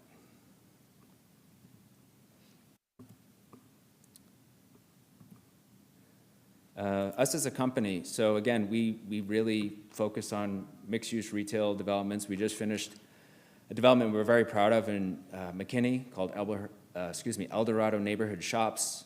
It's just under a 14-acre development at Eldorado Parkway and Stonebridge Drive, across from Methodist Hospital, catty corner to the HEB that's in town, if you know that landmark.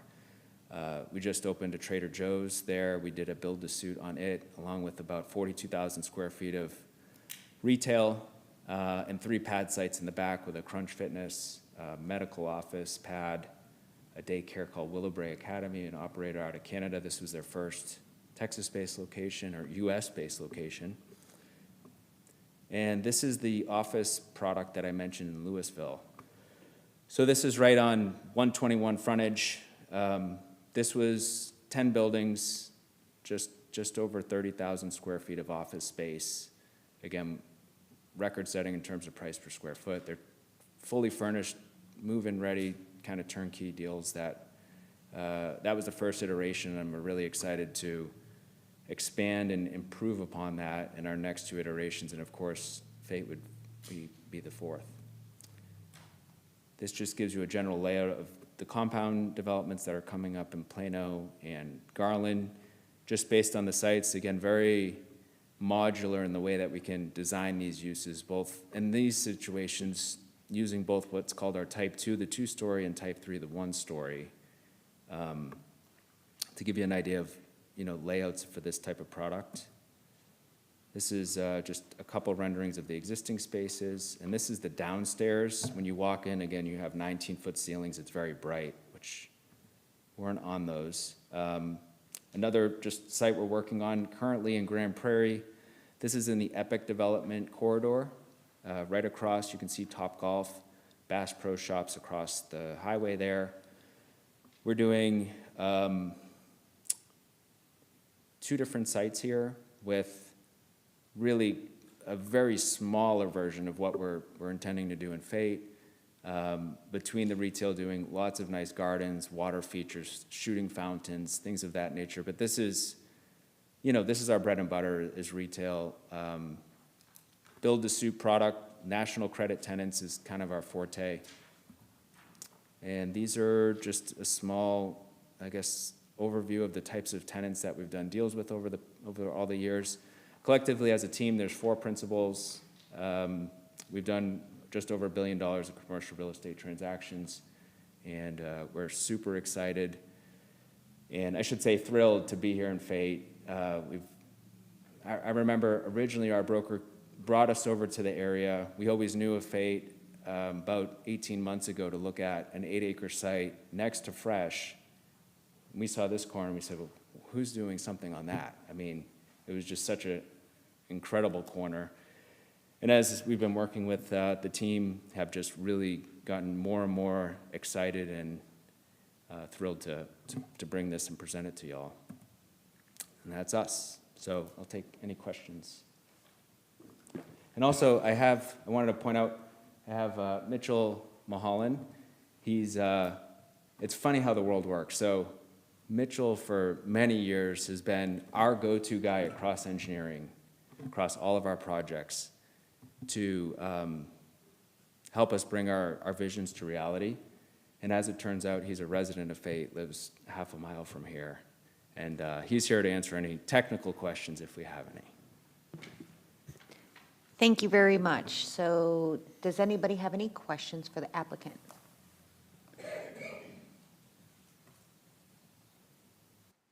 Brandon? Commissioner Bushnell, you usually do so. I just wanted to not skip over you. No, I do. He already, I think as he walked through it and kind of explained some of their other developments, questions I had on like kind of how the buildings are turned and kind of, like, because it's a smaller grocery format and then like the indoor entertainment. I think you, as you provided examples of your previous work, I think that kind of helps the questions I had in your presentation. So thank you. Sure. Commissioner Alvarado. I wanted to hold my questions until after we hear the public comments. I want to see what any other concerns might be other than what we've already heard or thought of before I ask any more questions. Understood. I do have a couple of questions that I want to get out before we go into the further. Where did it start? I apologize because I'm telling you, the notes are, there's a lot going on here, so it's not all you. The things that you have on the plans, the concept plan, are those, with it being entertainment, multi-indoor entertainment area, are these representative of the inquiries that you're getting from your brokers? My concern is it says this now, but is that who's actually reaching out and possibly interested in this area? Or, I'm just trying to see if it's representative of what you're hearing in the field right now.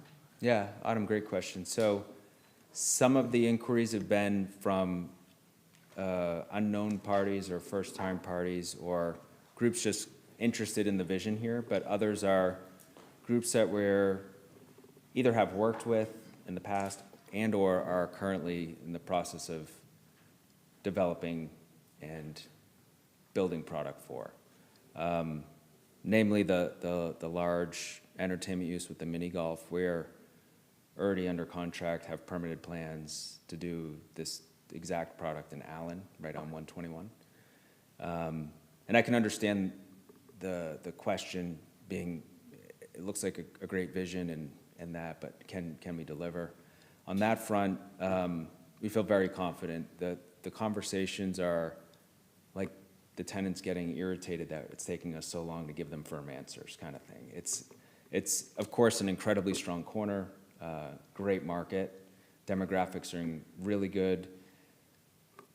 Adjacent, like Rockwall, the Placer AI data is just really strong for users. They've kind of outgrown the market. They need something new and fresh. And on that front, I would say we're very confident. I would say this is our largest development to date. And on that, admittedly, we were a little nervous in the beginning, right? It's a $100+ million development. But given the excitement that we've been just receiving consistently from existing users, these new users, we're feeling very confident. Great, thank you. Now, one of the things on your picture that looked a little different than what was talked about earlier with the staff presentation is on, what are we calling it, Survivor Island? Is that what we decided? It looked like in your picture, it's listed, it looks like it's the coloring of retail, but I believe in the staff presentation, they said that was a restaurant. So can you confirm that? Yes. Because obviously traffic's going to be different for retail versus a restaurant. That's an error for sure. That's a restaurant. That is a restaurant? Yes. Okay, perfect. Then, one of the things that I'm always going to bring up is, I know there's a masonry wall going between Chamberlain Reserves, the reserves at Chamberlain Crossing, and what is currently there? Is there wooden fences that it's going to back up to, and kind of what is that going to look like? Is there going to be an offset from that, or do we know that answer yet? And I have a feeling Ryan knows kind of what I'm trying to ask here. We don't want the what we call dead man land. Yeah, we don't want a dead man's land. Yeah, we don't want that. So there's wood fence, right? And we are, of course, going to build a nice 6-foot masonry fence. Okay. We would love, and this is hard, like, we have a deal in San Antonio right now where we ran into a situation where we wanted to remove the existing wooden fence. There were 7 residents that backed up to our development, and we couldn't get approvals for it all. Like, they thought we were pulling a fast one, trying to improve the demising of the 2 properties. So our goal would be, if there's approval, is to remove the existing, do a masonry fence so that we don't have that dead man's land with weeds going everywhere and creating a mess and a maintenance headache. I'll go ahead and defer to Commissioner. We're kind of somewhat handicapped by the UDO on this point, right, Ryan? Like, we can't, it's kind of property owner by property owner as far as the wooden fences go, and that's the way our ordinance is written at the moment. So, okay, I was just making sure I was correct on that. Okay, thanks, Ryan. Okay, based on some of the feedback from the notices that went out, the person had concerns about lighting and delivery trucks. Now, with your previous office space businesses, do you see, and that's kind of where the concern would be because it's right against where the reserve is there. Do you see a lot of delivery traffic, or do you know what that kind of lighting, lighting concept Sure. is going to look like? Can you talk to that a little bit there? Absolutely. Valid concern. Again, given how these are designed, they're intentionally not designed to be industrial, even medical. These are our tenants in the first iteration in Louisville. Again, given the price point, they're law offices, software companies. These are predominantly white-collar businesses where there's really your typical UPS or FedEx truck that pops in just like they do in a residential neighborhood, but there's not a loading zone criteria. There's really no big deliveries. There's not a loading dock or even a roll-up door. You just have storefront in the front like you would on retail to enter the facility. So for that concern, just based on the experience of that site and the way we've designed the next 2 iterations, it's going to be predominantly, again, higher-end, white-collar, nice office space that would be, Amazon deliveries kind of thing. Thank you. Probably my last question before we go to public hearing, and then there might be some questions afterwards. How, based on, if this were approved and you start break ground in Q4 of '26, when is that bridge anticipated to be built? Is that part of the initial part of the plan when doing the infrastructure, or is that going to be afterwards? Is it all encompassed in, the forecasted cost of the project? Where does that fall into the entire development?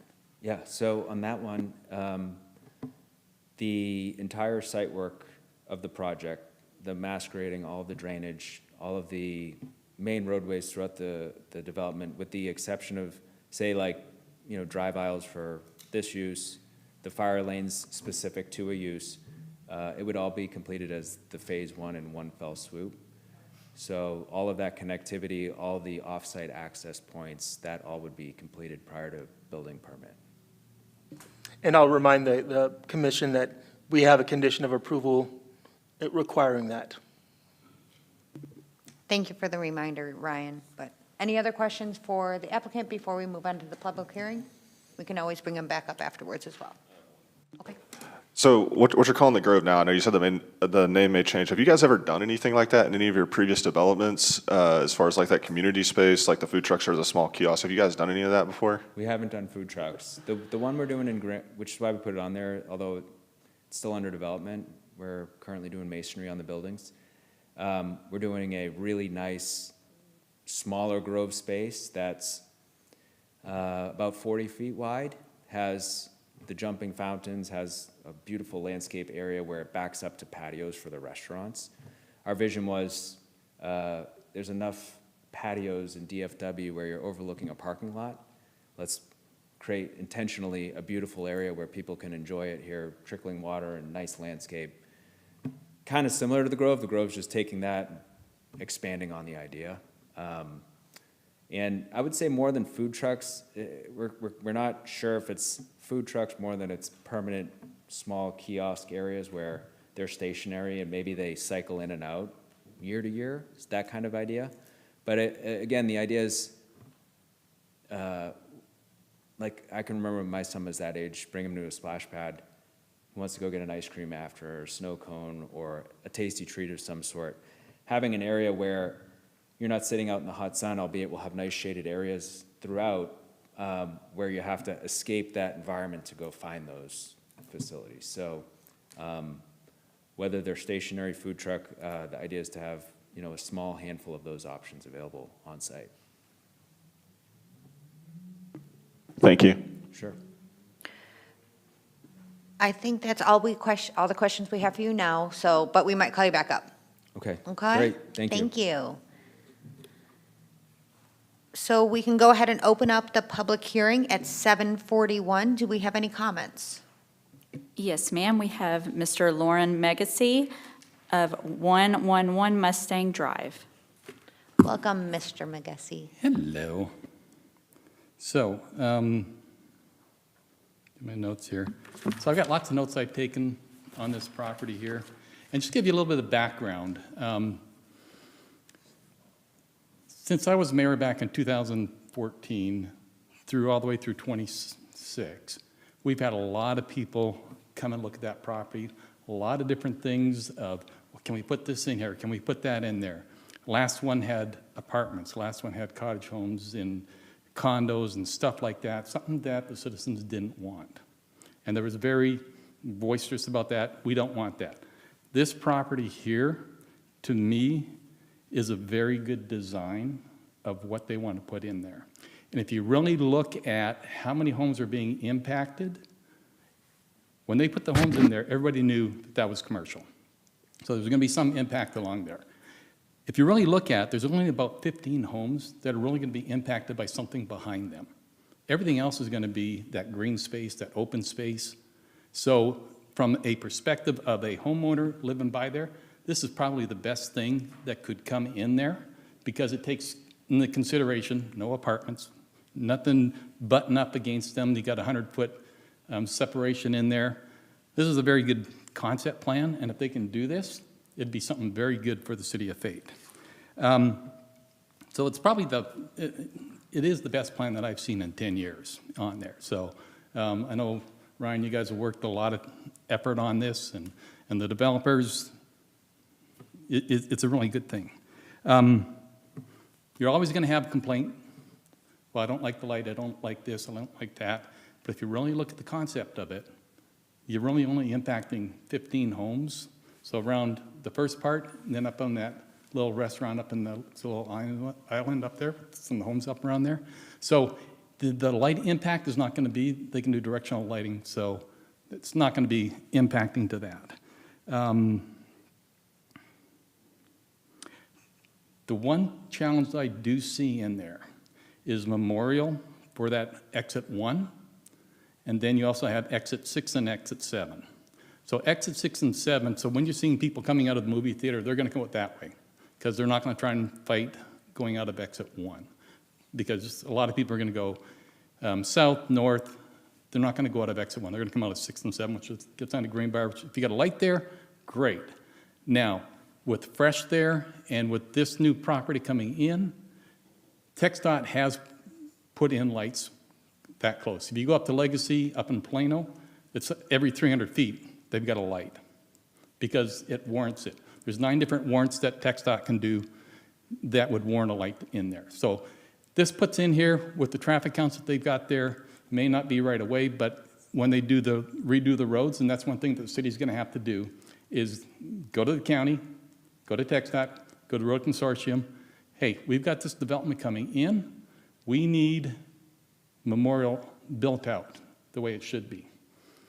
At least from where Greenbrier all the way up to the front there. If they don't have all the money for the rest of it, that's fine, but that first part there, that'll alleviate a lot of your guys' traffic problems.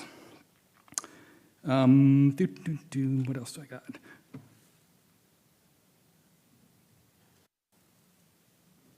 Looking at the concept, it's got a lot of things that City of Fate has been looking for.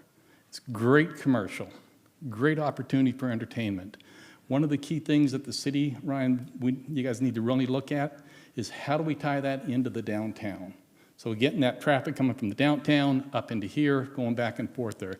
And with the sidewalks going in there, getting to I-30, and then with what we can do going down there and getting the traffic going back and forth, that just ties the north and the south together. It was one of the things that we always struggled with when we were thinking about how can we tie north and south together? Have those different entertainment districts. So we've got the entertainment downtown, we've got that thing going really good. If we can get this one going, tie things together, makes the city that much better. So to me, this is a really good concept. Excited to see what it will do. It's great revenue growth for the city, something that we really need, more commercial. I've known the owner of that property for a long time.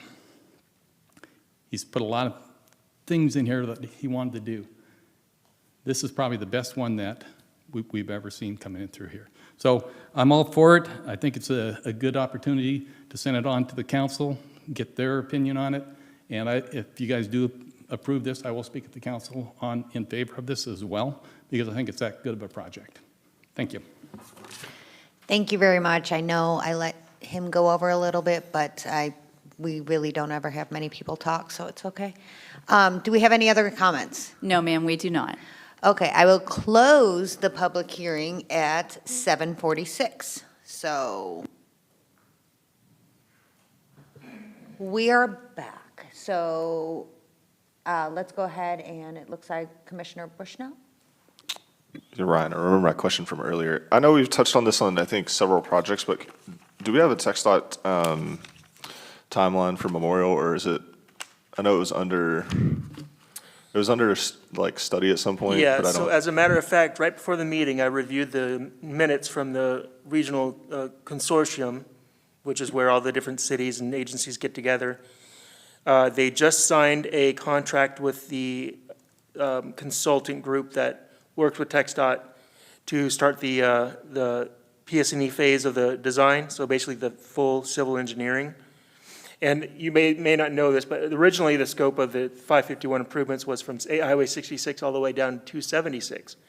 But in order to reduce the cost of the project and to kind of elevate the timeline, they reduced the scope to be from 66 to Bassett Hall Road, which is the southern entrance to Edgewater on 551. So you got Gettysburg as the main entrance to Edgewater, and then the next street down is Bassett Hall. That would be the southern extent of the 551 Phase 1 improvements. So at this point, we have a 100% approved schematic. They just signed the contract for PS&E, which is survey, engineering, all that stuff. And so they're initiating that. That's an important step in the process. They've finished their environmental work, so they're making progress. It's still going to be a few years, for sure. The TIA actually does recommend kind of elevation and kind of enhancement of those improvements in a shorter timeline, because there are some things that will improve traffic flow that only TxDOT can really address. These guys aren't going to go in and make changes to the circulation underneath the overpass on I-30. Like that's TxDOT's thing.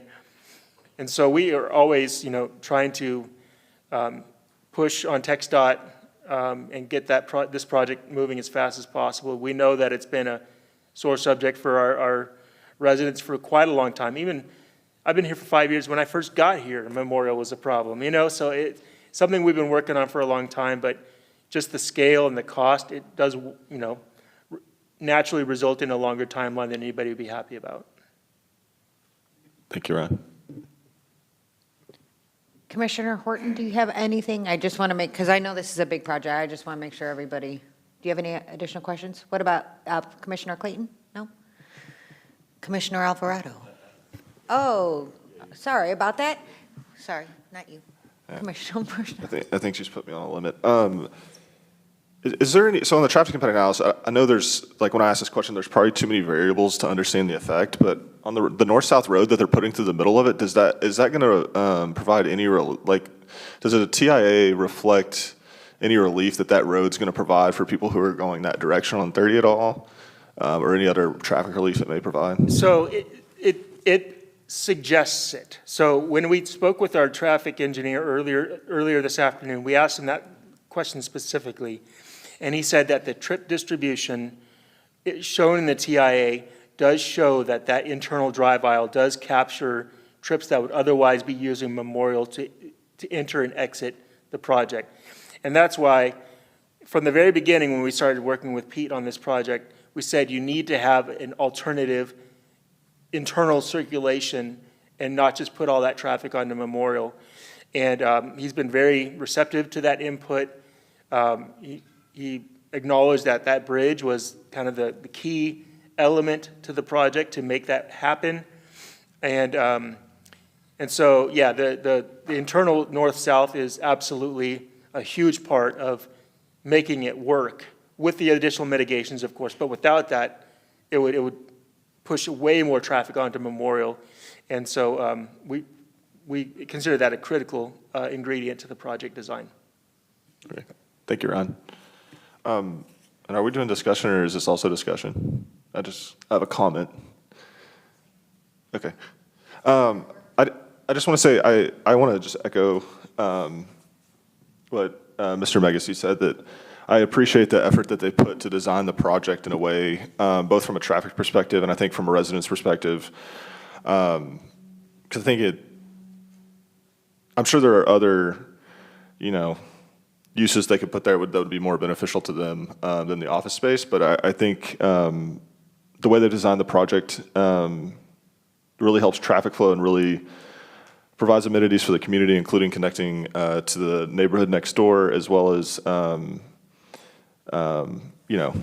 think they've been paying attention to what has been said in the past about the corner and have listened to that, and also try to design it around the communities already here, and I appreciate that.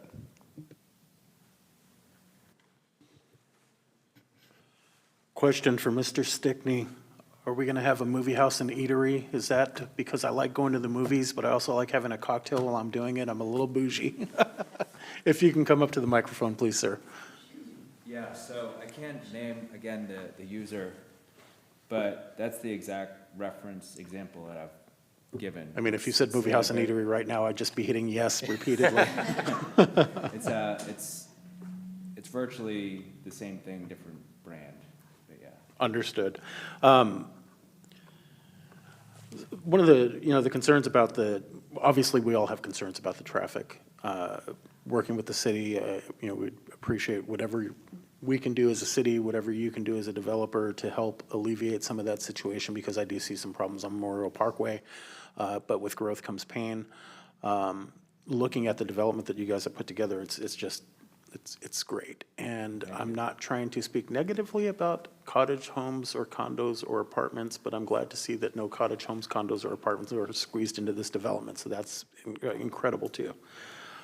Your Grove concept reminds me of kind of the silos in Waco, how they have those, kind of permanent little kiosks that serve different foods, and they also have a combination of food trucks, but it's also a great meeting space. I don't know if you've been there, but families hanging out there all day is just, it's a great experience. So I see a lot of similarities there, and it's a really nice layout for you to just naturally go into that. When it comes to the lighting, and I'm going to talk about a couple of things, and I think sometimes I do this so that people that might be listening with interest to this that had some negative thoughts about it will understand what happens. And this might be for Ryan too. As far as the lighting is concerned, it all has to be approved through a photometric study, correct? Yes. Whatever lighting plans you guys come up with. Deliveries I like the setbacks that you guys have, but if there were noise issues that were coming up from the surrounding neighborhoods, have you ever had, and I've seen this done before in other developments, where there's limits on the hours that deliveries can and cannot be made? Yes. Would that be something that would be considered here if that was an issue? That is in 100%. the I think- PD standards, Commissioner. Okay, thank you. So it is already part of the PD standards? Perfect. Thank you so much. I would also just add real quick, Paul, on Yes, your sir. comment. So, I don't know if y'all have been in Allen at Alma 121. There's a really nice development called District 121 on the northeast corner. David Craig is the developer there. I had lunch with him today. He's a good friend. And kind of the same story here. They were missing a hub where you have a gathering spot, a bunch of nice restaurants encompassing a nice, beautiful green landscaped area. And it was so successful, he's now replicating it again in multiple iterations. So, like, it's missing from communities and they need it. And, you know, that's exactly what we're trying to accomplish here. So it's, again, the noise, I think, is gonna be lots of laughter, cheers, you know, those kinds of things. But again, we've tried to been very intentional to buffer Chamberlain Crossing for those exact reasons. So just wanted to reiterate that. Great, thank you. And then for Ryan, can you walk us through the process? I know this is the plan development approval. How does this look for engineering when we're looking at a floodplain? What are we doing to protect the communities nearby? Sure. So there are a couple steps to this, and they're spelled out actually in the conditions that Catherine shared as far as the steps between now with, say, you know, let's just hypothetically say that council approves it in July. There are a couple steps that happen after that. First is a development plan, which takes that concept plan and adds more detail, adds more elements to it so that we really see how the whole project functions. And then there are actually 15 different pads. So each pad can be designed and reviewed and approved independently, or you can combine some of the pads. And with that review, it becomes a site plan review and also a civil review. So the civil review incorporates any of the site drainage, wet utilities, surface improvements that are necessary to serve that site. I will say, for this particular project, as part of the, let's see if I can we pull the presentation back up? The open space lot actually includes right here, can you all see my cursor? Okay, this is actually a previously constructed detention pond. And so this was designed to serve a future development on this site as well as elsewhere. So the detention's already kind of spoken for with this detention pond. This floodplain is what's called a Zone A floodplain. So it's a studied floodplain. So the floodplain boundaries under ultimate condition have already been identified. And so the developed area is outside of that floodplain boundary, plus a buffer that we are requiring of it. So the total impervious surface of this project, one, will be accommodated through site design features, but two, there's already regional detention facilities in place to accommodate that. Does that answer your question, sir? Yes, sir. Thank you very much. And that is all I have for right now. You know, it's unfortunate that our financials dropped already and you haven't even broke ground, but hey, it's okay. Appreciate you bringing this to us. I fully support this. You know, obviously a lot of conversations have to happen about some of the concerns that we have, but just a beautiful plan and looking forward to seeing what you guys do. Thank you. Thank you very much. Appreciate it. Thank you. You can go ahead. I do have a question for motions, things like that with the conditions. I know one of the hot topics about what's this being said about this is that Fate Village versus the other side entrance. And I know while there has, and Catherine explained that there's no, I guess, documented need for a stoplight there, and we don't even have a say whether it could be there or not because it's ultimately we can require it, but TxDOT can say no, and there's nothing we can do about it. Have we ever done a situation where can we put in a condition for a stoplight there?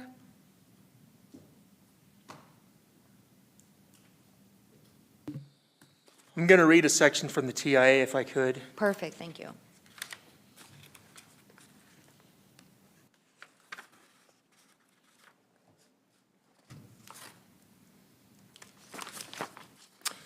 So this is from page 6 of the traffic impact analysis. It's from the executive summary. And it's referencing the FM 551 Memorial Parkway at Brookshire's driveway, site driveway 1, the location you're referring to. Recommended mitigation is as follows. The eastbound and westbound stop control movements at the intersection are projected to operate at unacceptable levels during peak hours. However, it is not uncommon for minor street stop controlled approaches to experience such conditions during peak periods. To mitigate excessive delays, it is recommended that the westbound approach be configured with 2 outbound lanes, an exclusive left turn lane, and a shared through right lane. I'll stop for a moment to note that in our recommended condition, we changed the configuration in consultation with our traffic engineer, that you're going to have a dedicated right turn and then a left and through lane, because a lot of people are going to be going right. A lot of people are going to be leaving to go north. So we wanted that to be unimpeded and not having to wait for somebody to go through, you know what I mean? So continuing. The northbound and southbound left turn queues can be accommodated with the existing northbound and proposed southbound left turn storage lengths. Therefore, anticipated queuing is expected to be contained within the site and will not adversely impact the adjacent public roadway, Memorial Parkway. Installation of a traffic signal at this location is not recommended, as the intersecting minor streets primarily serve adjacent developments and are not expected to experience a significant increase in traffic volumes upon project completion. So that is from their traffic engineer, reviewed and confirmed by our traffic engineer. I know there's more than just engineering sometimes that influences decision-making, but the recommendation on both parties, respecting the developers' interests as well as the city's interests, is that there not be a signal there as a mitigation for this project. Thank you for that explanation.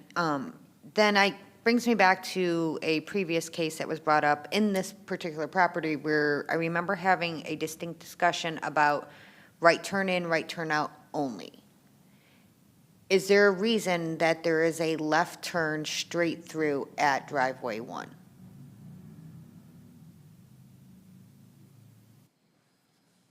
And is that not comparable to that discussion for that previous project? Do we still have right turn right in? I can tell you why. Okay, I remember thank you. now. It took me a second. Okay. The right turn in and out was a northern driveway on the site. This was a full movement driveway on the previous site plan. There was a driveway further to the north toward I-30, and we assigned that a right turn in, right turn out only, because having queuing backing up into that I-30 intersection was unacceptable. So that's why we had the RIRO for that driveway. Okay. I appreciate it. I mean, I'm going to sentiment a lot of concern, or echo a lot of the concerns that I know is going to come out of it. We know what it's like to take a left out of Fate Village, and we know what it's going to be to take a left out of this one, and we know when they both take a left, and obviously that's going to be a great concern. Here's the beauty of it, though. And I'm not at all discounting your concerns. There are, just from this area, there are 4 other options to get out of the site. So I love traffic signals, even though they're less efficient. I will go out of my way if I have to leave that site and need to go north or I need to go south. I will go down to Greenbrier and go down to that signalized intersection and go south from there, rather than wait at that intersection and turn when there just happens to be a gap. So that was a strategic push that we worked with the developer on, is to make sure that you have options. So if you don't want to come from eastbound I-30 and turn right to go south onto Memorial and then turn left into the site, you can just go through that intersection, cross Memorial, and then take a right into the site from one of those driveways on the I-30 service road on the north side of the site. So people aren't forced to get into the site just one way. Okay. And so I think that was a good decision by them, supported by the city as we were negotiating various details of the site, that we wanted to make sure that there was as little pressure on that driveway one as possible, knowing it's still going to be, I'm sure it's still going to be a problem. But there are many other ways that people can get out that have controlled access. I will be honest, I'm a right turner. I will figure out any way to make a right turn out in and out of places. I have one more question, but I'm not sure if this is where this would be in or it's part of the development plan. Where there'll be designated construction and exits and entrances, is that part of the development plan portion, not on the concept plan? I just want to make sure that's That's part of noted the civil somewhere. construction plans. Perfect, thank you. I guess a follow-up to Commissioner Vice Chairwoman Levinsky's question. Understanding what you read, but understanding making assumptions about human behavior, which if you make assumptions about my behavior, we'd be all over the place. What is the answer to that? Is that if, did we as a commission, we can ask for a condition to have a traffic signal, or can we not?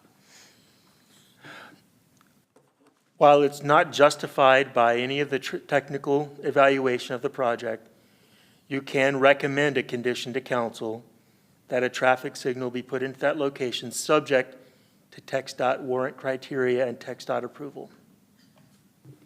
Understood. And I'm not necessarily saying I'm looking for that, but I am necessarily saying that I have a ton of concerns about that specific Drive 1, just knowing what it's like coming out of Fresh right now. So, thank you.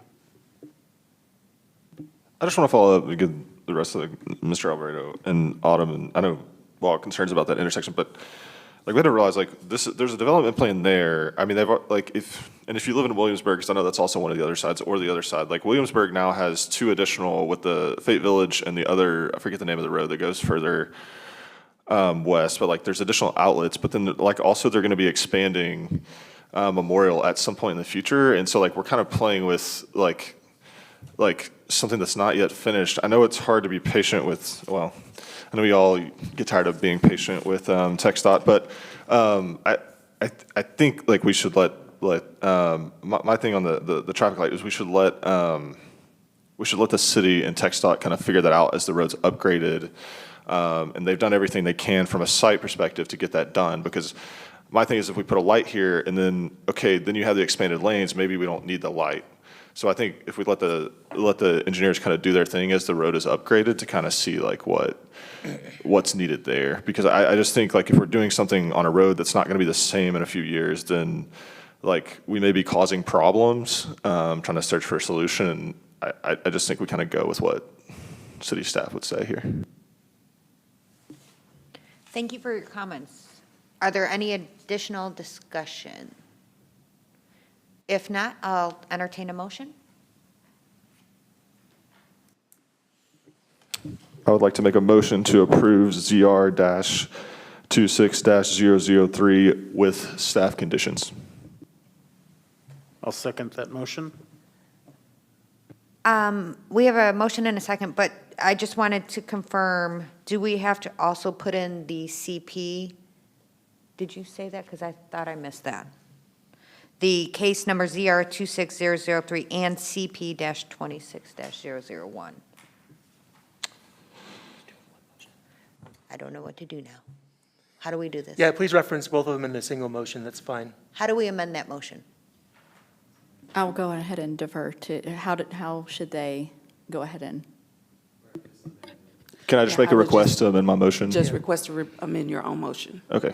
I would like to amend my motion, and I make a motion to approve case number ZR-26-003 and CP-26-001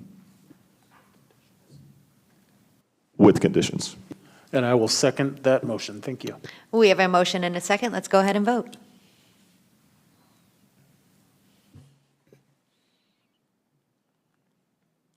Motion passes unanimously, 5-0. Thank you very much. Next item. Item 5, Director of Planning and Development Services, report announcements pertaining to city activities, upcoming events, future legislative activities, and other matters related thereto. All right, so just one announcement, well, two, I guess. First off, we are kicking off our comprehensive plan update. So we do have some assigned groups that we have recruited.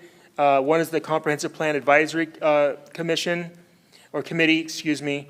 It's a nine-person body that represents the various appointed and elected boards and commissions. We also have a larger group that's called the Working Group. That is just a number of residents who are essentially committing themselves to participating in the public engagements regularly. Their input filters through staff and through the CPAC before it goes to P&Z and council. Also be aware that there are a couple times throughout the next project year where we will have joint meetings with P&Z and council to provide updates on the project and receive feedback from you. So we'll give you all plenty of time to get those on your schedules, but just be aware that there will be some of that. We're going to do our darndest to be out in the public a lot during this process. We're going to be at the August 8th Farmers Market. We're going to be at Celebrate Fate. We're also going to be out, in the community at various events and at various locations, just to try to get as much input as possible, to hear the voice of the people, to make sure that if you want to participate in this process and have your voice heard, you will have a chance to do it. That's our ultimate goal here. So just be aware that we're starting that process. You'll see some social media posts about the comp plan. There'll be online surveys. It'll be out there in the public quite a bit. Second, I wanted to give you an early notice that in October, and Catherine, is it the 14th through the 16th, the Texas APA conference? Yeah. So in October 14th through 16th in Irving, the Texas chapter of the American Planning Association will be holding their state conference. Because it's nice and local, I will be inviting a couple of members of the P&Z if you'd like to attend. All of our staff are going to attend. I'll be putting out some details and inviting y'all to let me know if you'd like to go. Again, we'll pick up the tab. We want to support your continuing education as informed and educated members of our P&Z, so you'll get more details from me in the next couple of weeks on that so we can get you registered if you'd like to attend. And that's it. Thank you, Ryan. Next item. Item 6, adjournment. I'll take a motion. Motion we adjourn? Second. I got a motion and a second. Let's vote. We are approved at 5-0, and we will adjourn at 8:11.